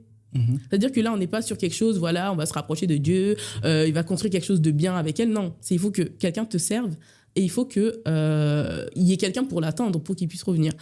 Et en fait, donc, pour revenir à ce que je disais, donc, elle se fiancie avec, j'ai oublié son nom, Ansou. Non, c'est Ansou, je crois, à la base. Ansou, voilà. C'était son amoureux, en gros. Amoureux, elle est fiancée avec ce Ansou. Sa famille a accepté, donc voilà. Oui. Et en fait, qu'est-ce qui se passe? Haram va aller voir la famille de Daba pour lui dire que son fils voudrait l'épouser, etc. Et là, qu'est-ce qui se passe? Il y a la famille qui rompt les fiançailles avec Ansou parce que c'est un local, en gros. Parce que le fait que Lamine soit parti en Espagne fait monter sa valeur en tant qu'époux. Mais voilà. Et ça, c'est malheureux quand même. Et ça, c'est très grave. Déjà, il y a la parole d'Odé qui n'est pas respectée. Il y a le fait, je ne sais pas si... si on a le bon soupçon, on va dire que c'était pour le bien de leur fille. Si on n'a pas trop le bon soupçon, on dit que c'est de l'opportunisme. Oui. Parce que tu te dis que tu vas donner ta fille au plus offrant. Et donc, c'est ce qui se passe. Donc, ils vont rompre les fiançailles avec Ansou, donc qui est un local, pour pouvoir la marier à Lamine, qui a réussi à atteindre l'Europe. On ne sait pas si Lamine sera riche. On ne sait pas s'il reviendra un jour. On ne sait rien. C'est-à-dire c'est très incertain. Mais parce qu'il est en Europe, parce que voilà, ça lui rajoute, comme tu dis, de la valeur. Et donc, voilà comment elle se retrouve mariée avec Lamine contre son gré. Et ce que tu disais tout à l'heure... Contre son gré, je ne suis pas d'accord. Quand même, hein. Est-ce que dans le livre, c'est spécifié qu'elle n'était pas d'accord? Non, elle était fiancée avec son amoureux. Oui, mais alors, j'ai l'impression, faudrait que je regarde le passage en question, mais j'ai l'impression que ça n'a pas été compliqué de la comprendre. Non, ça n'a pas été compliqué parce que je pense qu'elle était aussi dans un truc où ses parents ont décidé... Parce qu'elle avait... Enfin, c'est pas comme si Lamine était un inconnu. Oui, c'était pas un inconnu, c'est vrai. Une relation amicale plus oui, avec Lamine, oui, c'est vrai. où Lamine l'a courtisé déjà depuis longtemps. Hein. Effectivement, il lui avait déjà d'ailleurs... Il avait déjà déclaré sa flamme. Oui, elle avait déclaré sa flamme, mais bon, elle avait... Oui, elle n'avait pas dit non. Elle avait mis la croix. Elle avait pas dit oui, mais elle n'avait pas dit non. Non, elle n'avait pas dit non. Elle n'avait pas dit non. Elle n'avait pas dit non. D'accord, bon. Elle avait pas dit oui, je te crois parce que ça fait plus longtemps que je l'ai lu. Mais voilà, en tout cas, elle se marie avec Lamine. Et en fait, Lamine étant à l'étranger, elle recroise Ansou. Et ce qui se passe, comme de par hasard, et ce qui se passe, c'est qu'elle tombe enceinte de Ansou, donc son ancien amant, si on peut dire ça comme ça. En tout cas, son ancien amoureux. On schématise, mais... Ansou est resté dans les parages. Ansou lui ramenait du poisson. Et il s'en sortait bien. Oui, Ansou s'en sortait bien, providé pour elle, quelque part, lui ramener du poisson Alors que Lamine, voilà, on ne savait pas s'il s'en sortait, il n'envoyait pas beaucoup d'argent. Donc, ce n'était pas juste une tromperie. C'est pas juste à la croisée, voilà. Non, c'était que Ansou avait le rôle du mari quelque part. Hein. Il était un peu resté sur le côté. Comme lui, il était pêcheur, il avait sa barque, donc il lui ramenait des choses. Lorsque elle avait besoin de poisson, il lui ramenait du poisson, etc. Mais en fait, je trouvais intéressant, par contre, sa réaction lorsque Lamine est rentré, parce que oui, pour reprendre l'histoire, Daba est fiancé à Ansou dans un premier temps, puis ses parents rompent les fiançailles parce que Lamine est parti en Espagne et du coup Lamine, sa valeur sur le marché a augmenté. Lamine est venu demander la main de Daba, ses parents ont accepté. À distance, hein, tout ça à distance. C'est-à-dire que, oui, à distance. En plus. Lorsqu'ils se marient, Lamine est en Espagne, donc ils n'ont pas de noces, quoi. Ils n'ont pas à consommer le mariage. Donc Daba a une aventure avec Ansou, en l'absence de Lamine. Elle a un enfant après cette aventure-là, donc là, dans tout le village, il n'y a pas de doute, comme le mari n'est jamais venu, donc il y a un enfant, elle est enceinte, il y a un enfant, donc on sait que c'est un enfant hors du mariage, etc. Donc s'ensuit la honte, tout ça, mais Lamine est resté silencieux, c'est-à-dire on ne sait pas quelle est la décision de Lamine. On ne sait pas si Lamine, quand il va rentrer, est-ce qu'il va accepter cet enfant ou est-ce qu'il va répudier sa femme parce qu'elle lui a fait un enfant dans le dos. Et j'ai trouvé très intéressant le retour de Lamine. Et il y a un passage qui m'a beaucoup intéressé à la page 229, donc c'est presque à la fin du livre. Et en parlant de Daba, donc l'auteur dit « Elle creusait en elle-même et à mesure qu'elle fouillait, elle se découvrait des sentiments plus profonds que les émois de jeunesse qu'il avait jetés dans les bras d'Ansou. » Donc, je fais une parenthèse. C'est que lorsque Lamine est rentré, il a pardonné à Daba. C'est ça. Donc, OK. Donc, je poursuis. On connaît mieux son homme quand on a traversé des épreuves avec lui. Qui serait Ansou en cas de coup dur?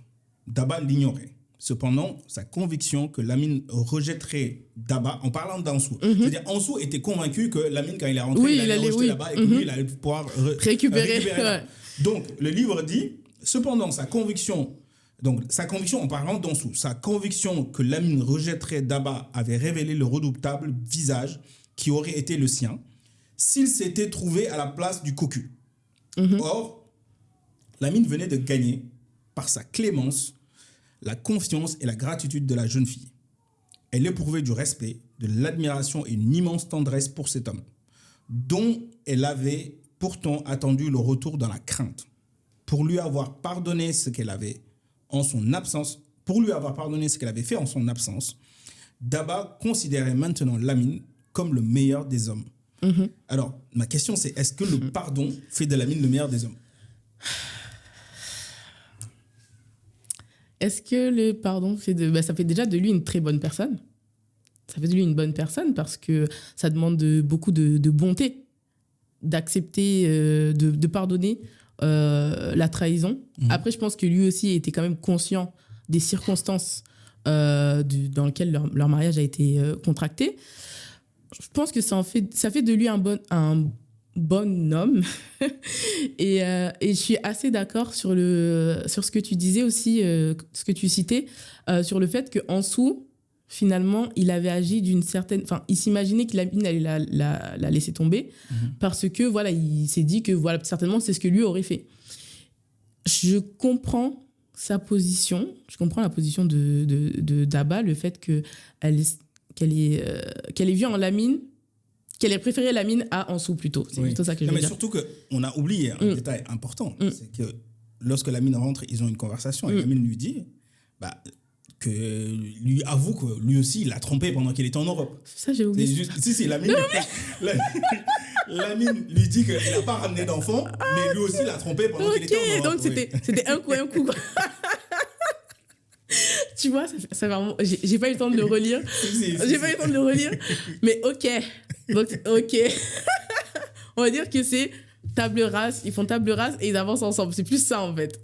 OK. Et lui, table rase, ils avancent ensemble. Oui, parce que lui, il a conscience aussi qu'il a eu des travers. Oui. Qu'elle aussi, elle a eu des travers. C'est quand même Honnête, c'est honnête.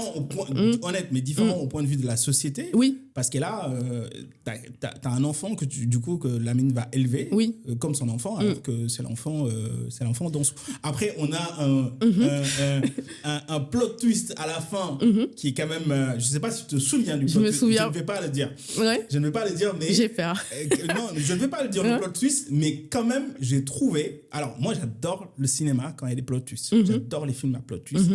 Et si, je crois que je sais. en livre, j'ai pas retrouvé souvent des plot twists aussi intéressants. Et j'ai trouvé surtout dans la littérature africaine, il n'y a pas énormément de livres où tu vois, franchement, le plot twist, il est digne d'un thriller. Même si, bon, peut-être qu'à 3/4 du livre, ou vers la fin, peut-être on le voit un peu venir. Moi, il m'a vraiment surpris, le plot twist. Il m'a vraiment surpris à la fin.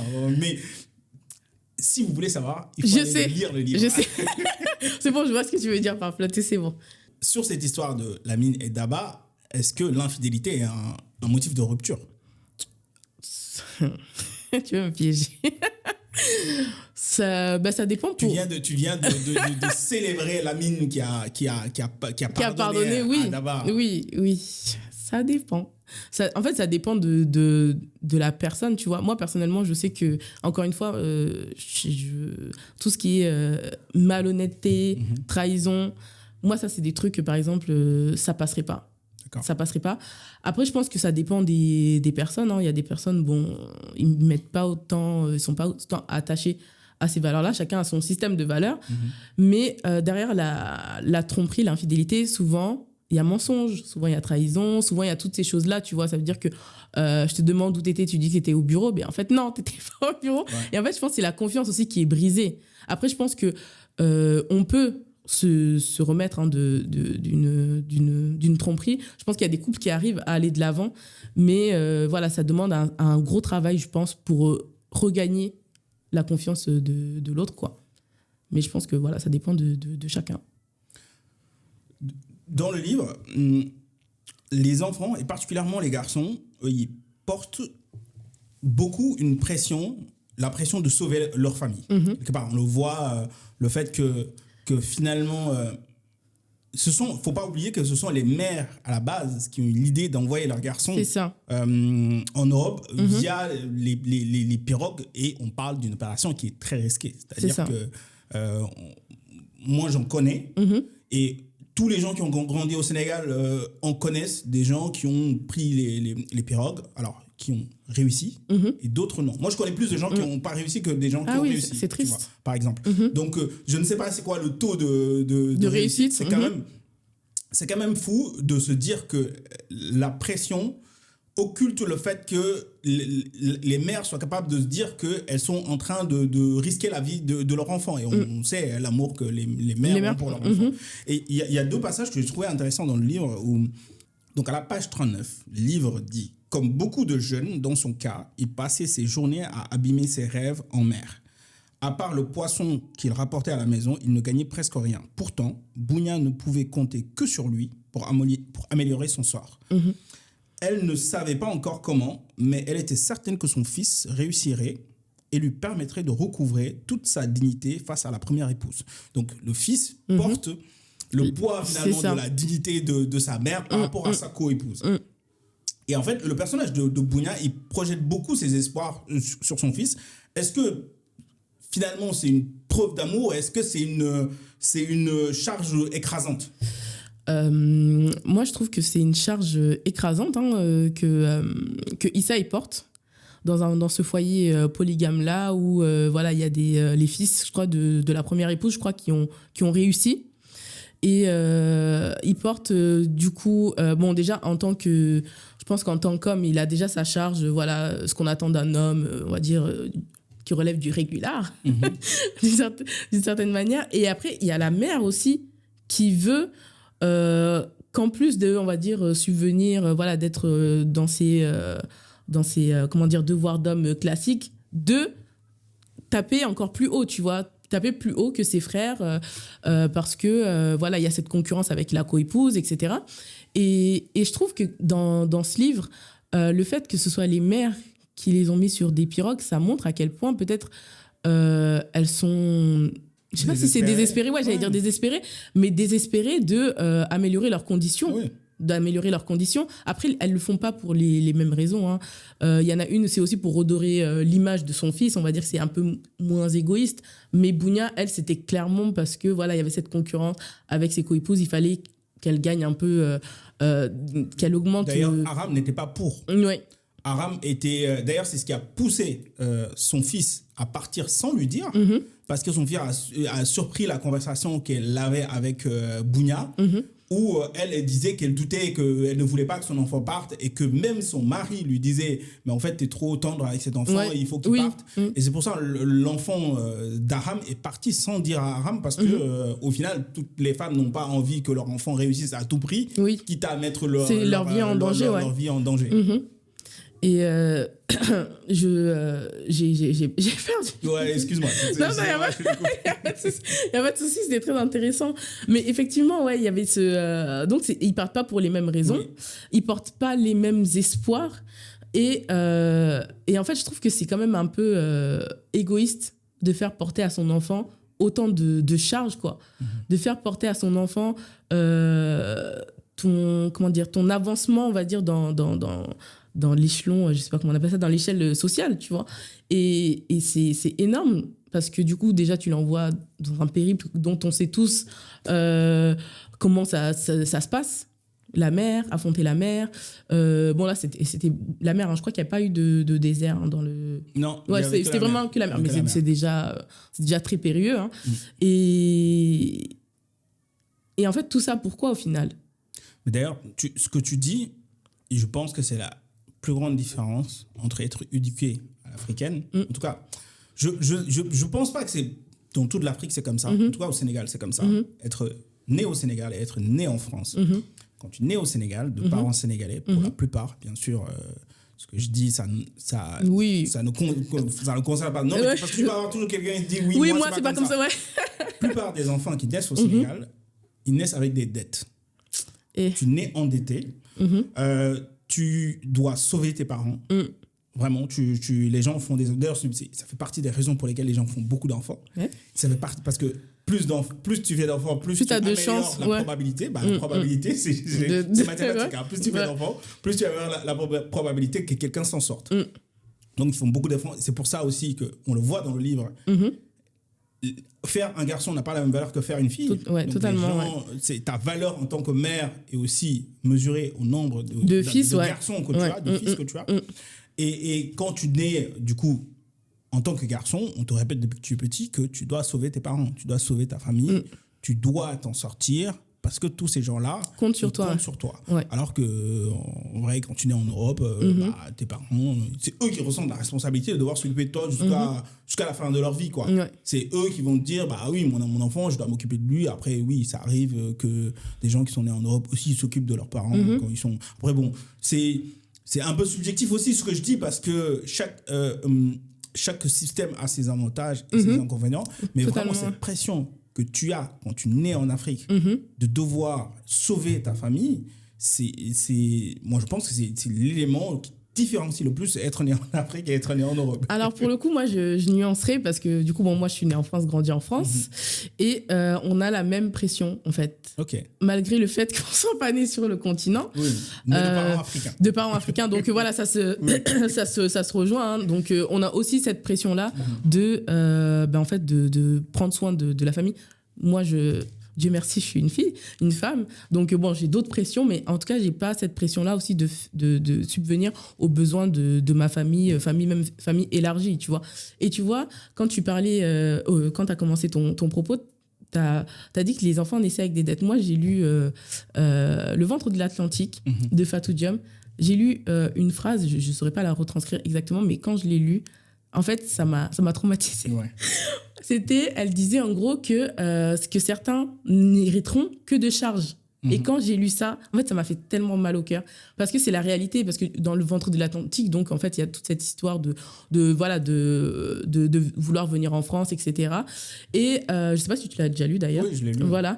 Et du coup, en fait, les jeunes n'ont pas le choix, en fait, parce qu'ils doivent faire, comme j'aime bien dire, ils doivent faire des gros sous, en fait. C'est pas un salaire qui va réussir à venir en aide à toute une cour.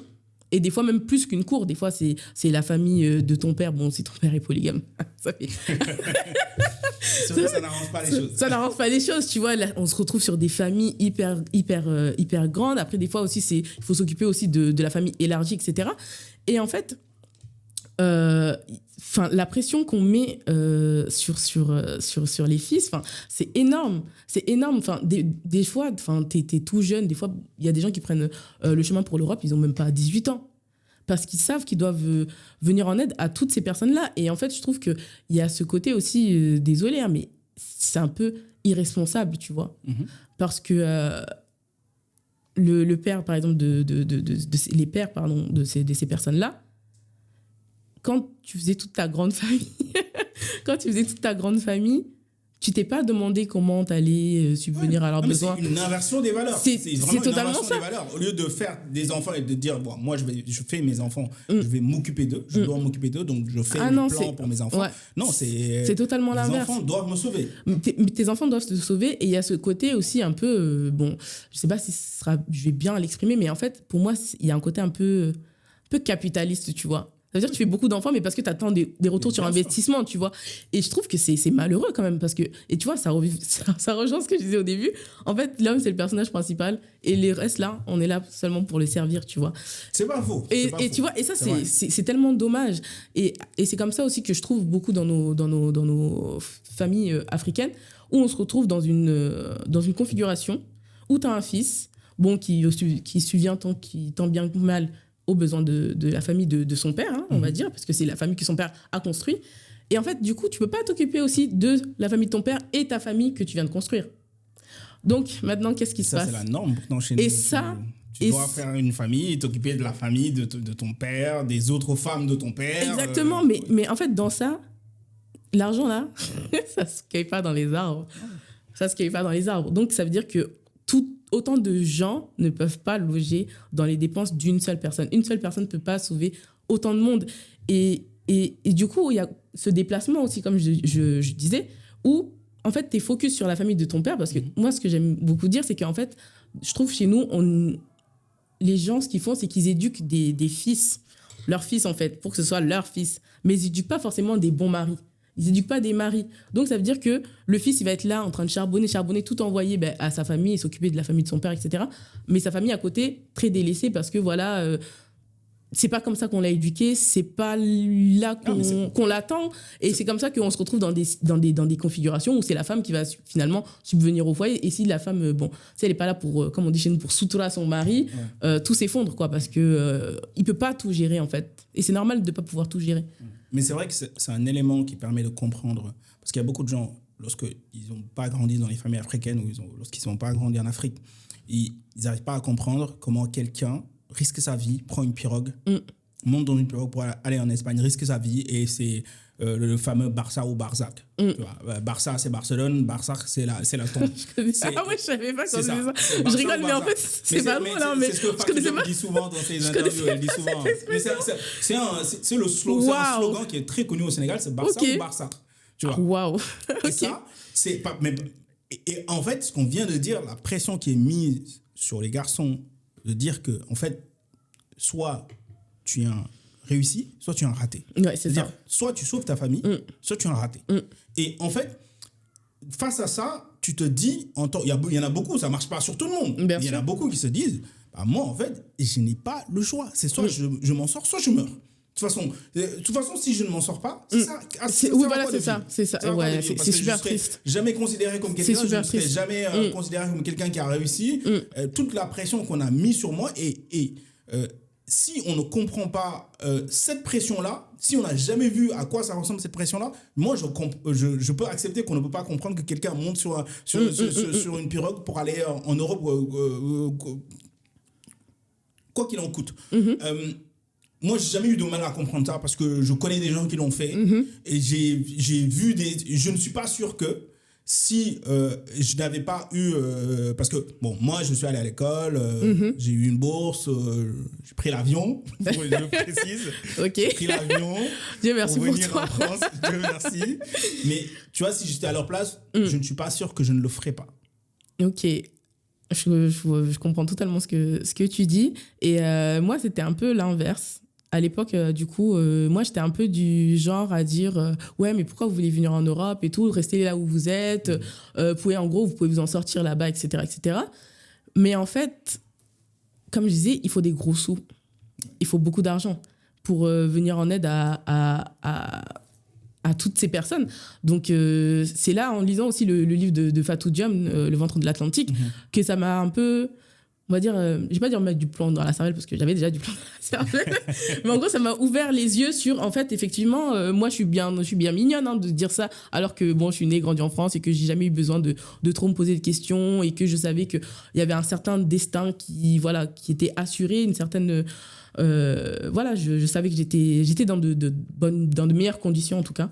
Donc ça m'a permis aussi de revoir un peu les choses et de me dire que ah oui, effectivement, quand tu grandis de l'autre côté et que y a pas les mêmes moyens et que y a pas les mêmes chances et que tu as des énormes charges, bah forcément tu fais en sorte de venir pour essayer de sauver ta famille tout simplement. Tu sais, les rares fois j'ai regardé des séries sénégalaises. D'ailleurs, c'est une raison pour laquelle je ne regarde pas ça. Au-delà du fait que je trouve que... Bon, je ne vais pas dire ça. Parce que... Attention, hein. Non, attention. Une des vraies raisons pour lesquelles je ne regarde pas les séries sénégalaises, c'est que souvent, je trouve qu'ils en font trop. Que c'est caricatural, que ce n'est pas représentatif de comment se passe... Tu vois, il y a plein d'histoires de... le meurtre ou de choses comme ça dans les séries sénégalaises, alors qu'en vrai, les meurtres chez nous, il n'y en a pas tant que ça. Oui. Il n'y en a vraiment pas tant que ça. Oui. Donc, il y a beaucoup de sujets sur lesquels je trouve qu'ils en font trop. Donc, on pourrait croire que tout ce que raconte Fatou Diom dans ce livre-là, elle exagère un peu, elle en fait trop. Alors que, tu vois, moi, j'ai eu le sentiment inverse en lisant ce livre. Qu'elle en faisait pas assez ? Moi, je trouve que Fatou Diom a été très optimiste dans ce livre-là. Au final, c'est la question que je te pose. Et je vais te dire pourquoi je te pose cette question. La question que je te pose, c'est que est-ce que tu penses pas que Fatou Diom a été trop optimiste dans ce livre-là ? Pourquoi ? Je vais prendre deux exemples. Le premier exemple, c'est le pardon. Le fait que Daba fait un enfant... alors, d'abord, c'est la mère de Lamine qui avoue à Lamine que son entre guillemets père n'est pas son vrai père, parce qu'en vrai son père il est impuissant et que elle a fait des enfants avec quelqu'un d'autre, mais en fait ça a sauvé l'honneur de son père quelque part. Donc déjà Lamine, son père n'est pas son vrai père. Et ensuite, il a une femme qu'il épouse à distance et qui lui fait un enfant pendant leur mariage, qui fait un enfant avec un autre. Et ces deux situations-là, finalement, sont pardonnées. Et au final, on s'en sort bien. Tout va bien. Ouais. Donc, ça, c'est le premier exemple. Et le deuxième exemple, c'est que ces deux garçons, ils prennent la pirogue. Non seulement ils arrivent en vie, parce que moi, comme je t'ai dit, je connais plus de gens qui ont échoué que de gens qui ont réussi. Donc, non seulement ils arrivent en vie, l'attente est longue, c'est pour ça que ça s'appelle celle qui attend.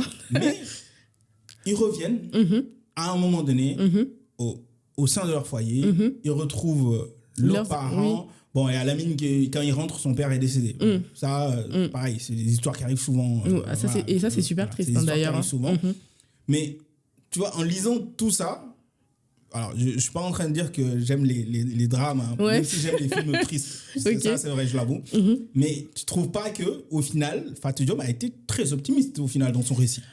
Alors, par rapport au mari de Haram qui était impuissant et qui a fait comme si, il ne savait pas qu'il était impuissant. Alors, c'est pas impuissant, c'est... je ne sais plus comment... Il n'était pas infertile. Il était infertile. Ouais. Et en gros, il y avait des enfants qui n'étaient pas ses enfants. Je ne sais pas si tu as lu Reste avec moi. De Ayobami Adebayo. C'est ça. J'adore ce livre. Et du coup, moi, ça me fait penser à ça, tu vois. Je pense qu'il y a des hommes qui préfèrent garder la face de cette façon-là plutôt que d'admettre que voilà, ils ont un problème. Bon, en gros, ils font semblant, tu vois. Je pense que sur ça peut être vrai. Sur le fait qu'ils pardonnent la tromperie Lamine, ça peut être vrai aussi. Il y a des gens qui ont un grand cœur. Il y a des gens qui ont un grand cœur. Et ça peut arriver. Ça peut arriver. Et ensuite, donc, il y avait le fait que les deux survivent. Alors, moi, j'ai pas beaucoup vu de gens qui ont pris la mer. Moi, enfin, les gens de chez nous qui sont venus de manière clandestine, on va dire, c'était beaucoup le désert. Ouais. Je connais pas personnellement de personnes qui sont décédées. Donc, je sais pas trop ce que la mer, ce que ça... Enfin, comment dire, le taux de survie, voilà, je ne connais pas vraiment le taux de survie des personnes qui prennent la mer. Donc, là, par rapport à ça, je ne pourrais pas te répondre pour savoir si elle a été trop optimiste. Après, s'il mourait aussi, il n'y avait pas de choses intéressantes à raconter. À moins que la femme de Issa, voilà. Et puis, elles n'auront jamais de nouvelles aussi, parce que ça aussi, ça arrive. Hein. Ouais, des gens qui partent, bon, que ce soit le désert ou que ce soit la mer. Et en fait, au final, on n'a jamais eu de nouvelles de ces personnes-là. Après, bon, il y en a aussi dans l'eau, je crois, qui refont un peu leur vie. Oui, c'est vrai qu'il y en a qui sont oubliés, qui refont leur vie, qui veulent vraiment faire table rase du passé et qui passent à autre chose, vraiment. Et c'est vrai que c'est un phénomène le phénomène des gens qui prennent la pirogue, ça touche, en tout cas au Sénégal, ça touche beaucoup les villages de pêcheurs, parce que la pêche est un déclin. Ne rapporte plus, voilà, il y en a beaucoup. Depuis que la pêche s'est industrialisée, la pêche traditionnelle ne représente plus grand-chose dans les chiffres de la pêche au Sénégal. Et c'est vrai que c'est un phénomène qui touche beaucoup les villages de pêcheurs, donc toutes les villes côtières et beaucoup la banlieue aussi. Dans la banlieue, il y a aussi des villages de pêcheurs. Donc, ça a beaucoup touché. Moi, je viens de la banlieue au Sénégal. Donc, comme je viens de la banlieue au Sénégal, c'est normal que d'avoir autant de personnes qui prennent la mer, un peu plus que toi. On va parler rapidement d'Americana, même si on a ouvert deux parenthèses énormes sur celles qui attendent et sur une si longue lettre. Qu'est-ce qui, selon toi, fait que Americana touche beaucoup de personnes? Alors, je te pose la question parce que j'ai beaucoup lu Chimamanda. C'est pas mon roman préféré de Chimamanda, mais c'est un roman que j'ai vu partout. Vraiment, c'est un roman que j'ai vu partout. J'ai vu partout des gens dans le métro avec ce roman, que ce soit des gens noirs, blancs, jeunes, plus âgés, tout ce que tu veux, garçons, filles. C'est un roman que j'ai vu vraiment partout. Et je me pose la question vraiment, et je te la pose. Pourquoi tu penses que ce roman-là, il a touché beaucoup de personnes? Que je réfléchisse. Je dirais que c'est peut-être parce que ça touche à la question de la race. C'est peut-être pour ça que ça a parlé à autant de personnes. Parce qu'on avait quand même une Ifemelu, donc, qui a grandi, qui a fait toute sa vie au Nigeria, qui se retrouve dans un contexte américain et qui vit la première fois ce que c'est d'être noir en fait, aux États-Unis. Et je pense que c'est peut-être pour ça que les gens ont apprécié, parce que je pense que la plupart des gens qui ont apprécié Americana, c'est peut-être parce qu'ils étaient dans un contexte occidental, en France ou en tout cas en Europe. Et c'est peut-être pour ça, du coup, que ça leur a parlé. Et je crois que c'est la seule réponse que j'ai là tout de suite. C'est vrai que elle aborde le sujet sans pour autant utiliser des mots compliqués. Elle aborde le sujet dans le roman. Elle fait quelque chose de façon très intelligente, c'est-à-dire que partout où elle a des thèses un peu, elle fait passer ça sur le blog. Exactement. Moi, j'avais beaucoup aimé le blog. J'ai adoré vraiment tous les... Et puis, elle a un regard de noir africain sur la société noire américaine. Exactement. Quelque part, c'est quelque chose de... Je ne sais pas si on a déjà eu... C'est quelque chose qui était quand même assez nouveau. Et c'est vrai que ce roman, il est super bien écrit. Il est super bien écrit. Il parle de sujets sérieux, mais sans pour autant se prendre au sérieux. Et ce que j'ai trouvé fort chez Chimamanda et surtout particulièrement sur ce roman-là, c'est qu'en fait, elle arrivait à mettre des mots sur beaucoup de choses que je pensais ou que j'avais en tête, mais que je n'arrivais pas à verbaliser, tu vois, dans ce roman. Je trouve que, notamment dans les articles de blog, il y a plein de choses. C'est ça, des dynamiques et tout. Effectivement. Et c'est ce que je trouve, en général, moi, c'est mon plus gros argument pour les livres, ce que je trouve que les écrivains apportent à l'individu alpha, à l'individu basique, c'est que ils arrivent à mettre des mots sur des choses qu'on pense, mais nous, Exactement. on n'aurait jamais pu Exactement, le faire. ouais. Et moi, c'est exactement ce que j'aime dans la littérature. Enfin, c'est exactement, pour moi, un livre, c'est ça, en fait. C'est mettre des mots sur des choses sur lesquelles on n'arrive pas forcément à mettre des mots. Et c'est extraordinaire. Enfin, moi, j'ai beaucoup aimé aussi Americana. Et j'avoue que je me suis beaucoup reconnue aussi dans Ifemelu, au final. Et en fait, plus ça va, plus je me reconnais dans Ifemelu, en fait. Au début, je l'ai lu, je trouvais que c'était intéressant parce que ça montrait la différence, finalement, entre l'africaine d'Afrique, on va dire, et l'afro-américain, quoi. Ouais. Les différences de perception des choses. Mais en fait, plus ça va... Bon, après là, ce serait une autre grosse parenthèse, donc je vais pas aller on est là pour très ça, loin. pour ouvrir une parenthèse. Mais en gros, plus le temps passe, moins je me sens... comment dire, concernée, enfin c'est pas concernée le mot, mais moins je m'identifie à la catégorie noire. C'est-à-dire que par exemple, tu vois, quand je me suis présentée, j'ai dit que j'étais guinéenne, j'ai dit que je suis Yaranké. Et en fait, parce que je me définis pas comme une femme noire en premier. C'est pas... Parce que noir ne veut absolument rien dire. C'est ça, c'est-à-dire que je trouve que c'est une étiquette. Et en fait, je crois qu'il y a un proverbe qui dit qui trop embrasse mal étreint. En gros, ça touche trop de réalité pour que ce soit quelque chose qui vraiment corresponde à beaucoup de personnes. Dans un contexte américain, ça a du sens. Dans un contexte français, il y a des gens de partout. Il y a des gens de l'Afrique de l'Ouest. Même les gens de l'Afrique de l'Ouest, il y a les Guinéens, il y a des Sénégalais, il y a des Ivoiriens, il y a des Maliens. En fait, on est tellement différents. Même dans nos propres pays, il y a tellement de différences. Et en fait, ça veut dire que je ne sais plus où j'étais. Et en fait, quelqu'un a dit, oui, nous, les femmes noires. Et je me suis dit, je ne suis pas une femme noire. Pas parce que je sais que je suis noire et que je suis une femme, mais en fait, ce n'est pas mon identité première. Ça veut dire que des fois, j'entends certaines choses et en fait, je n'arrive pas à m'identifier parce que tout simplement, ce n'est pas ça qui me définit. Et ça me fait penser du coup à un autre livre de Chimamanda qui est L'autre moitié du soleil, où Odenigbo, qui dit, en gros, encore une fois, je ne saurais pas le citer exactement, où il dit qu'en gros, il est nigérian parce que le blanc a créé le Nigeria. Exactement. Que il est... et il est noir, parce que le blanc a voulu créer cette couleur pour se différencier de lui. Exactement, oui. Mais qu'il était Igbo avant l'arrivée des Blancs. Avant l'arrivée des Blancs. Exactement. C'est l'un de mes passages préférés du livre aussi. Moi, ça, c'est un truc que j'avais beaucoup aimé. Et parce qu'il dit qu'en gros, je crois qu'il commence par dire que la vraie identité de l'Africain, en gros, c'est sa tribu. Exactement. Et moi, je suis assez d'accord dans le sens où c'est quelque chose qui est tellement plus ancré, quelque chose qui est beaucoup plus solide. Par exemple, si je devais donner une image, en fait, pour moi, le fait d'être noir, c'est comme si c'était, je sais pas, une branche, un tout petit arbre tout nouveau, je sais pas comment on appelle ça, mais qu'on viendrait de planter. Et en fait, au moindre coup de vent, ça s'envole. Pareil pour les pays, ça s'envole. Par exemple, demain, je sais pas, s'il y a une révolution, un nouveau dictateur ou que sais-je, la Guinée ne pourrait ne plus être la Guinée. Oui. Et à ce moment-là, ça n'a plus de sens. Alors que si c'est l'ethnie, si c'est par exemple, je ne sais pas si t'es Wolof, voilà, si t'es Wolof, c'est beaucoup plus ancré, c'est beaucoup plus ancien. Je ne dis pas que l'ethnie Wolof ne viendrait pas à disparaître un jour, j'en sais rien. Mais non, en gros, on est là pour longtemps. D'accord. Je vous le souhaite.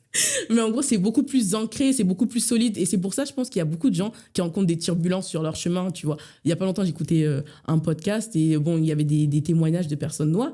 Et en fait, en écoutant, je me suis dit, mais ça m'a fait un peu de peine parce que je me suis dit que, en fait, peut-être qu'elle souffrait autant parce que ce par quoi elle se définissait n'était pas assez ancré.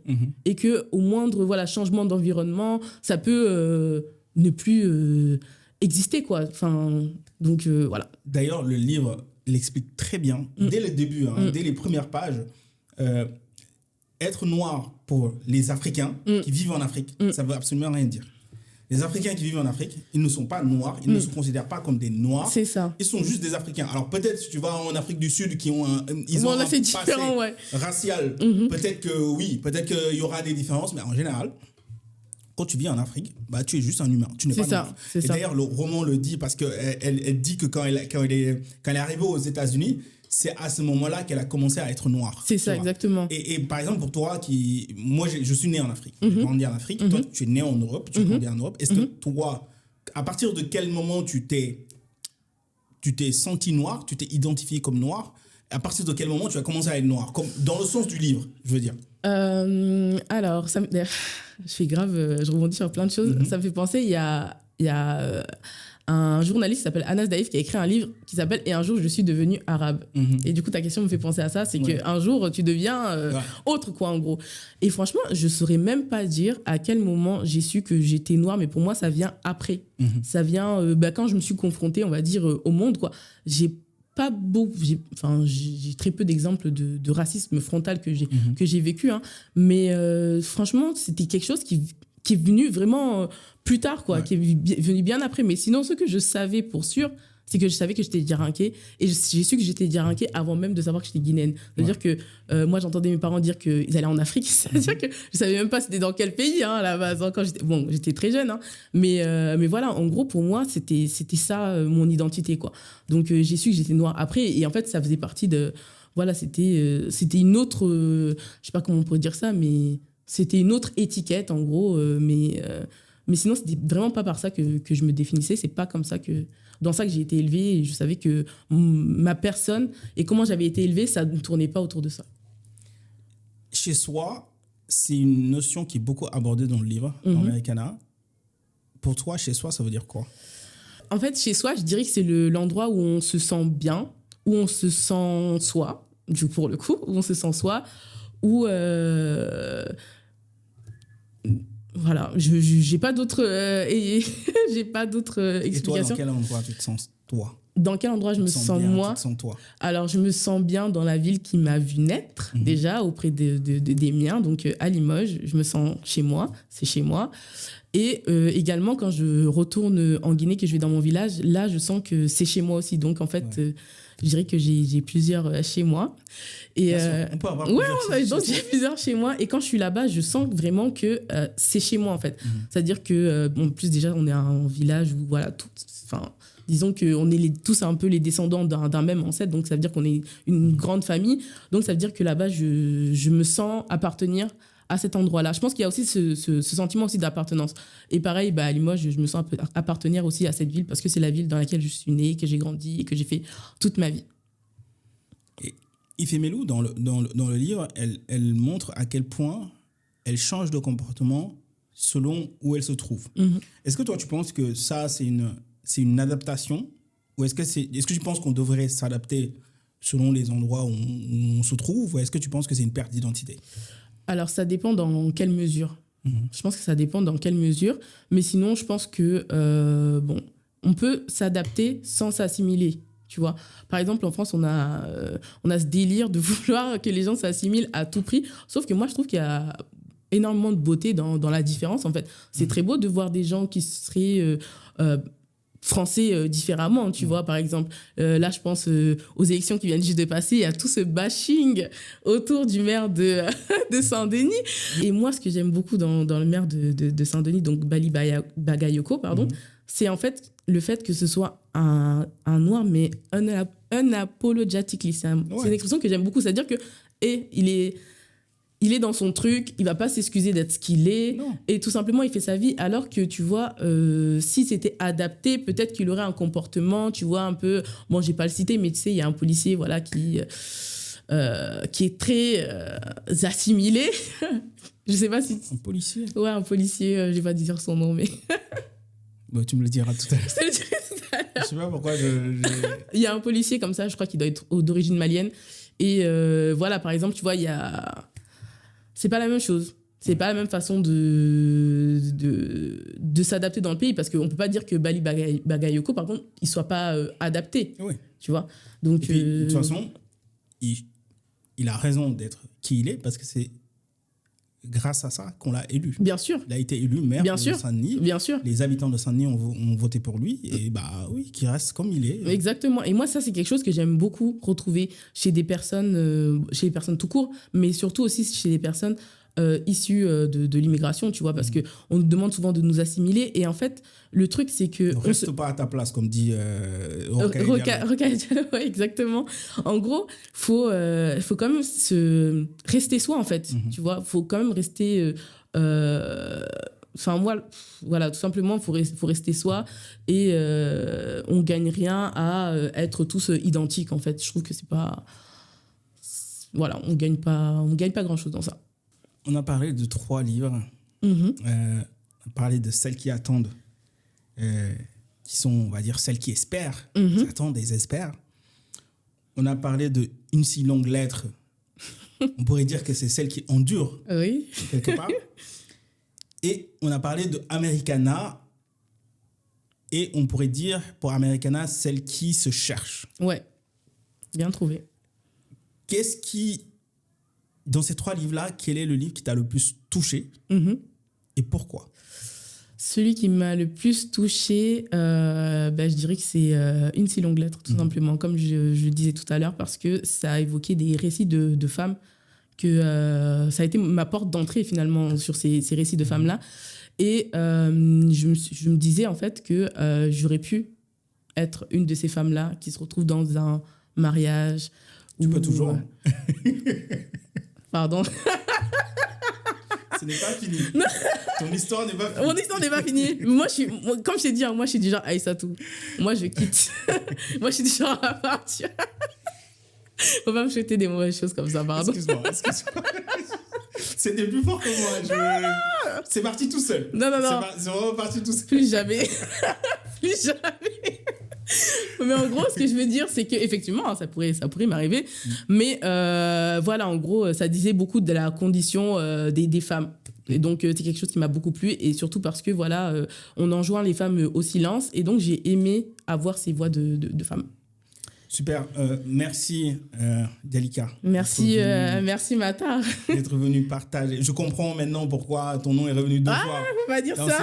Dans ce podcast. Faut pas dire ça. J'ai beaucoup aimé parler de ces 3 livres-là avec toi. Pas que, d'ailleurs, on a parlé de beaucoup de livres. Oui, effectivement. On a ouvert des parenthèses. Dans des parenthèses. Exactement, intéressantes. Et je pense que les gens qui écouteront cet épisode-là partiront avec quelque chose. Hein. J'espère. C'est le but de cet épisode-là, c'est de quelque part de s'entraider. Moi, le sentiment qui a fait que j'ai eu envie de faire ce podcast-là, c'est le sentiment que j'ai à chaque fois que je ferme un livre. À chaque fois que je ferme un livre et que j'ai appris quelque chose, j'ai envie de le partager moi avec tout le monde. J'ai envie que ce que ce livre-là m'a fait ressentir, ce que ce livre-là m'a apporté, j'ai envie qu'il apporte ça à d'autres aussi. Et aussi, je veux aussi que notre génération, on se rende compte à quel point c'est important l'environnement dans lequel on fait grandir nos enfants. Effectivement, Les livres, ça ne tombe pas du ciel comme ça. Ça change beaucoup de choses lorsqu'un enfant il grandit dans une maison où il y a des livres. Il y a des livres. Exactement. Et ça, moi, j'ai toujours été advocate. J'ai toujours été, je ne sais pas comment on le dit en français, j'ai toujours été défenseur de ça. Ouais. J'ai toujours prôné cela et je continuerai à le prôner parce que c'est vraiment quelque chose en laquelle je crois énormément. Surtout à notre époque où on est à fond sur les écrans, etc. Je pense que voilà, on va vers une ère qui est assez effrayante. Donc, je pense que les livres, je pense que ça pourrait sauver énormément de monde, quoi. Super. On a 2 traditions à la fin de ce podcast. OK. La première tradition à la fin de ce podcast, c'est que je demande toujours à mes invités, est-ce qu'il y a une personne que tu penses je devrais absolument inviter dans ce podcast? À qui penses-tu? Alors, moi, je pense à plusieurs personnes. OK. Un peu gourmande. Hein. Vas-y. Donc, je pense... Alors, tu as un seul défi. Ouais, il faut des hommes, c'est ça? Il faut des hommes. J'ai des hommes. Oui. J'ai fait exprès. Hein. Voilà, super. Donc, j'ai une de mes meilleures amies qui s'appelle Dienkemba. Et ce qui est marrant, c'est qu'en fait, ce qui a fait qu'on est amis aujourd'hui, c'est la lecture. Okay. Parce qu'en fait, pour faire rapidement, elle déménageait et du coup, elle donnait des livres sur Instagram. Et donc, voilà, c'est comme ça qu'on s'est connus, etc. Super. Donc, Dienkemba. Et deuxième personne, c'est un homme très intéressant.